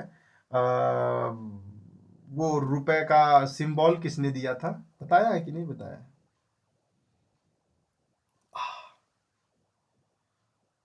हाँ हाँ हाँ, सॉरी। मध्य प्रदेश में देवास में करेंसी नोट छपाई जाती है, पता नहीं? देवास, देवास में, मध्य प्रदेश की स्थित देवास में ही करेंसी नोट की छपाई की जाती है। सब मालूम है कि नहीं मालूम है आप लोगों को? चलिए आगे बढ़ते हैं। इस सवाल का जवाब देते तो 1935 मुझे लग रहा है कि आप लोग लगा रहे होंगे, लेकिन उससे पहले भी कोई राज्य व्यवस्था के तहत करा गया था। तो बताइए उसके बारे में क्या होगा, उसके बारे में बता दिए। चौथा बैंक तो आप लोगों को वैसे भी मालूम ही है, 14 बैंक के बारे में। 14 बैंक का राष्ट्रीयकरण कब किया गया था ये भी तो मालूम ही होगा आप लोगों को। ठीक है, चलिए केंद्रीय बैंक के बारे में बात किया जाए तो केंद्रीय बैंक कब लाया गया था? तो सबसे पहले लाया गया था हिल्टन यंग समिति के तहत। तो लिखिएगा 1926, 1926 में गठित ये कि हिल्टन हिल्टन यंग यंग समिति। यदि ऐसे धीरे धीरे लिखें तो आपको भी बड़ा मजा आ रहा होगा देखने में। अरे भैया ऐसा लिखना नहीं है हमको। हिल्टन हिल्टन यंग समिति के तहत अनुशंसा पे भारत पे केंद्रीय बैंक की स्थापना पहली बार की गई थी। मालूम हो गया ये। 1 अप्रैल 1 अप्रैल 1935 को बैंक की स्थापना की गई थी, केंद्रीय बैंक की। और 1949 अधिनियम के तहत 1 जनवरी 1949 को बैंक का केंद्रीयकरण कर दिया गया था। तो पहले आरबीआई संगठित कौन व्यक्ति थे, पहले कौन थे? पहले आरबीआई के गवर्नर कौन थे? तो आप लोगों को मालूम होगा, सीडी, स्वतंत्र भारत की बात कर रहा हूं मैं, ठीक है ना। सीडी देशमुख साहब थे ना। हाँ, सीडी देशमुख साहब थे। देखिए फिर से बोल रहे हैं, 1926 में हिल्टन यंग समिति के द्वारा केंद्रीय बैंक की स्थापना करने की बात की गई थी, मतलब गठन किया गया था। 1 अप्रैल 1935 में केंद्रीय बैंक की स्थापना कर दी गई थी। 1 जनवरी 1949 को राष्ट्रीयकरण करके भारत का पहला बैंक बना दिया गया था। आरबीआई गवर्नर कौन थे इसके? सबसे पहले सीडी देशमुख साहब इसके पहले गवर्नर थे। इतनी सारी बातें आप लोगों को मालूम हो तो मुझे लगता है कि आपसे बेहतर कोई नहीं जानता है। अच्छा, आप लोगों से तो ये भी पूछा, बैंक के बारे में चर्चा कर दिया था। अच्छा ये बताइए, सिक्कों की ढलाइयाँ केंद्र सरकार के टकसाल पर होती है, ये तो मालूम है आप लोगों को। सिक्कों की ढलैया केंद्र सरकार के टकसाल पर होती है, परंतु उसका नियंत्रण और वितरण कौन करता है? तो आरबीआई करता है। तो इसी के लिए बैंकों का बैंक कहा जाता है। फिर से ध्यान रखिए, करेंसी की छपाई कौन, सिक्कों की ढलाई कौन करता है? केंद्र सरकार करती है, लेकिन उसका नियंत्रण और वितरण कौन करता है? आरबीआई के द्वारा करता है। और 1 रुपए का नोट कौन जारी करता है? उस पर भारत सरकार निर्गमन करती है। 1 रुपए के नोट पर सिग्नेचर कौन करता है? भारत सरकार करती है। 1 रुपए के नोट पे सिग्नेचर कौन करता है? भारत सरकार करती है। वो भारत सरकार करती है। कौन करता है? वित्त सचिव के हस्ताक्षर होते हैं। और 1 रुपए से अधिक हो तो भारतीय रिजर्व बैंक के गवर्नर साहब का हस्ताक्षर होता है। मालूम है कि नहीं है? अच्छा एक और बताइए, भारत का पहला निर्गमित नोट 1 रुपया का था जो 1949 में चलाया गया था। पहली नोट की बात कर रहा हूं मैं। पहली नोट कौन सी थी? 1 रुपए की नोट चलाई गई थी, तो 1949 में पहली बार निर्गमित की गई थी। और आप लोगों को ये भी बता दिया था मैंने, इसका सिंबल किसने, ये सिंबल किसने बनाया था? ये सिंबल किसने बनाया था मालूम है आप लोगों को? उदय कुमार जी ने बनाया था। उदय कुमार जी ने बनाया था ये सिंबल। किसने बनाया था? उदय कुमार जी ने बनाया था। अच्छा आप लोगों को तो एक बात ये भी पता होगा, 500 की नोट्स और 1000 की नोट्स बंद की गई है, लेकिन डेट नहीं मालूम होगा, ये मुझे पूरा भरोसा है। इसी को कहा जाता है विमुद्रीकरण करना, लेकिन आपको तो मालूम है। ये डेट बता दीजिए। चलिए 2016 कर दिया, आप बताइए कौन सा डेट था कि मैं प्रधानमंत्री घोषणा करता हूं कि इतने बजे रात से लेकर इतने बजे तक समाप्त किया जाएगा, तो उसका नाम था, बता दें हो, 8 नवंबर। मेरे बच्चे ऐसा ये सब बातें मत भूला करिए, ये सब सवाल डायरेक्ट नहीं इनडायरेक्ट में आ जाते हैं, जिससे आपके लिए समस्या खड़ा करके चले जाते हैं। आपके एसएसजीडी में एक सवाल बहुत अजब पूछता हो, हमको याद आ रहा है, यदि आप लोग समर्थन करें तो हमको इजाजत दे तो बताएं। क्या बताएं? चलिए सर, थोड़ा सा हमको व्हाइट मिल जात, व्हाइट है, व्हाइट मिल जाता, मिल तो गई भाई का व्हाइट है। अच्छा ये बताइए, 200 रुपया है ना हो, हाई 200 रुपया पे कहाँ का चीज छपल रहा? तो ध्यान रखिएगा, सांची का, सांची बेटा, सांची नोट पर सांची मध्य स्तूप है, सांची स्तूप, यह मध्य प्रदेश वाला छपा रहता है। ध्यान रखिएगा, मध्य प्रदेश वाला छपा रहता है। अच्छा 100 रुपए वाले पे क्या छपा रहता है? गुरुदेव पूछता बहुत ज्यादा। रानी का, रानी की वावा है, वाव, यह पटना में है। पटना, पटना हो, पटना कहाँ पड़ा? लाई गुजरातवा में, पाटन है, सॉरी पाटन है, गलती से बोल दिया। रानी की वाव में पाटन, पाटन में है, यह गुजरातवा में है। कहाँ पे है? गुजरातवा में। 100 रुपये पे देख लीजिएगा आज जाके। उस बारी उत्तर यूपी एसएसजीडी में भर भर के सवाल पूछा। 50 रुपये पे कौन सा छपल लाला गुरुदेव, यो बता देता, बस लिख लीजिए बेटा। हम्पी का नाम सुने हो कि नहीं? यह कर्नाटकवा में है। कहाँ पे है? कर्नाटक में है। अच्छा, 10 रुपए वाले पे का छपा ले भैया, छोटे छोटा आ जाता। सूर्य मंदिर जिसको कोणार्क मंदिर कहा जाता है, कौन सा? कोणार्क, सूर्य, सूर्य का मंदिर जिसको कोणार्क मंदिर कहा जाता है। तो पूछ लेगा कोणार्क मंदिर पे ऐसा कौन सी नोट है जिसपे कोणार्क मंदिर, सूर्य का मंदिर छपा रहता है। अब ये मत पूछिएगा कि सूर्य की मंदिर कहाँ है, तो फिर हमें शर्म आ जाएगी आपकी बातों पे। अच्छा, 20 रुपए वाले नोटवा पे बता देते तो गुरुदेव और मजा आता था। 20 रुपया वाले नोटवा पे एलोरा का छपा। अब यूं ना पूछिए कि एलोरा कहाँ पे है, नहीं तो हमको बड़ी शर्म आ जाएगी आपके साथ, ठीक है ना। इसलिए ज्यादा मत करिएगा। और 1959 में भारतीय अधिनियम बनाकर 8 क्षेत्रीय बैंकों का राष्ट्रीयकरण करने की बात की जाती है। और 14 का किया जाता है, ये तो बता ही दिया था। 14 का कितने करोड़ रुपए था? 50 करोड़ रुपए पे था। ये सवाल भी पूछ चुका हूँ। 200 करोड़ रुपए पे कौन थे बेटा? ये 6 बैंक थे। तो ये सवाल तो आपसे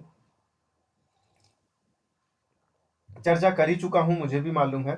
अब इससे ज्यादा तो कुछ करना नहीं है। अच्छा, ये भी बता दीजिए आप लोग रेपो रेट किसे कहते हैं? ये भी बना दीजिए तो बहुत बड़ा हो जाएगा। रेपो दर किसे कहा जाएगा बताइए। यह बैंक आरबीआई क्या करता है बेटा? अल्पकालीन ऋण है, इसी को कहा जाता है अल्पकालीन ऋण कहा जाता है। अच्छा, रिवर्स रेपो रेट किसे कहा जाता है? रिवर्स रेपो रेट तो कह रहे हैं यहाँ पर ये से ज्यादा ब्याज मिल जाता है जो बैंक को। देखिए, रिवर्स रेपो रेट पे तो इनको अल्पकालीन ऋण मिल जाता है। बड़ा लंबा हो जाएगा क्योंकि इसका कंसेप्ट होता है तरलता किसे कहते हैं, तरलता कैसे चलती है, कैसे संरचित होती है, कैसे कंट्रोल किया जाता है, एसएलआर किसे कहते हैं, ये सब नहीं बता पाएंगे। कारण ये है कि बड़ा लंबा चौड़ा कहानी हो जाएगी और बड़ा कंसेप्ट है इसमें, और एक भी कंसेप्ट छोड़ के बताएंगे तो मुझे आनंद नहीं आएगा।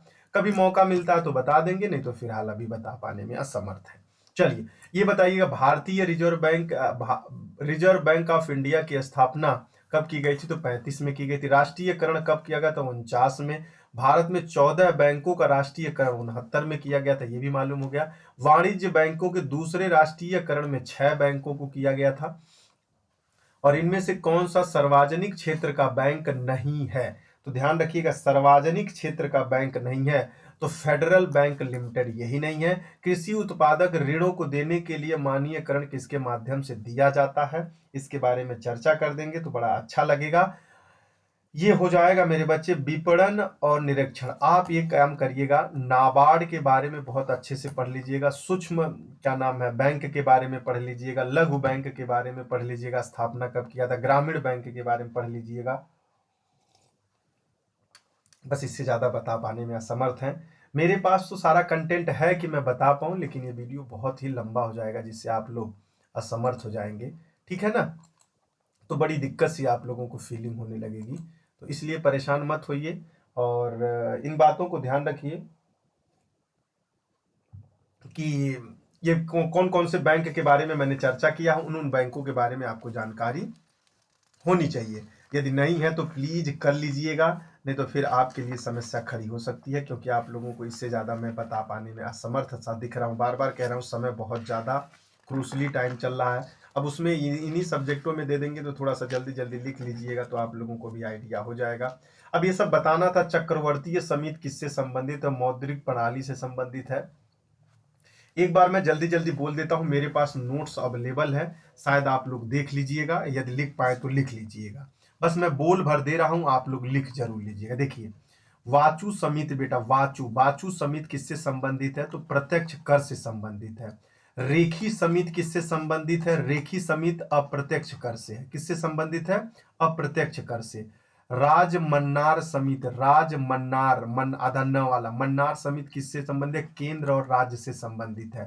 तारापोर समिति किससे? तो पूर्ण पूंजी लेखा से संबंधित है, ये तो आपको बताया था। रघुराम राजन समिति किससे संबंधित थी? रघु क्या नाम है? रघुराम राजन समिति वित्तीय क्षेत्र में सुधार करना था। दंत समिति किससे संबंधित थी? तो औद्योगिक लाइसेंस से संबंधित था। और चक्रवर्ती समिति मौद्रिक प्रणाली से संबंधित है। स्वामीनाथन समिति जनसंख्या नीति से संबंधित था। जानकी रमन समिति प्रतिभूत घोटाला से संबंधित था। माहल नोबिस समिति बहुत ज्यादा अच्छा समिति है। माहल नोबिस समिति राष्ट्रीय आय से संबंधित था।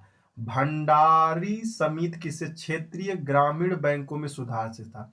चक्रवर्ती समिति मौद्रिक प्रणाली से संबंधित है, ये तो मैंने आप लोगों को बहुत अच्छे से बता दिया था।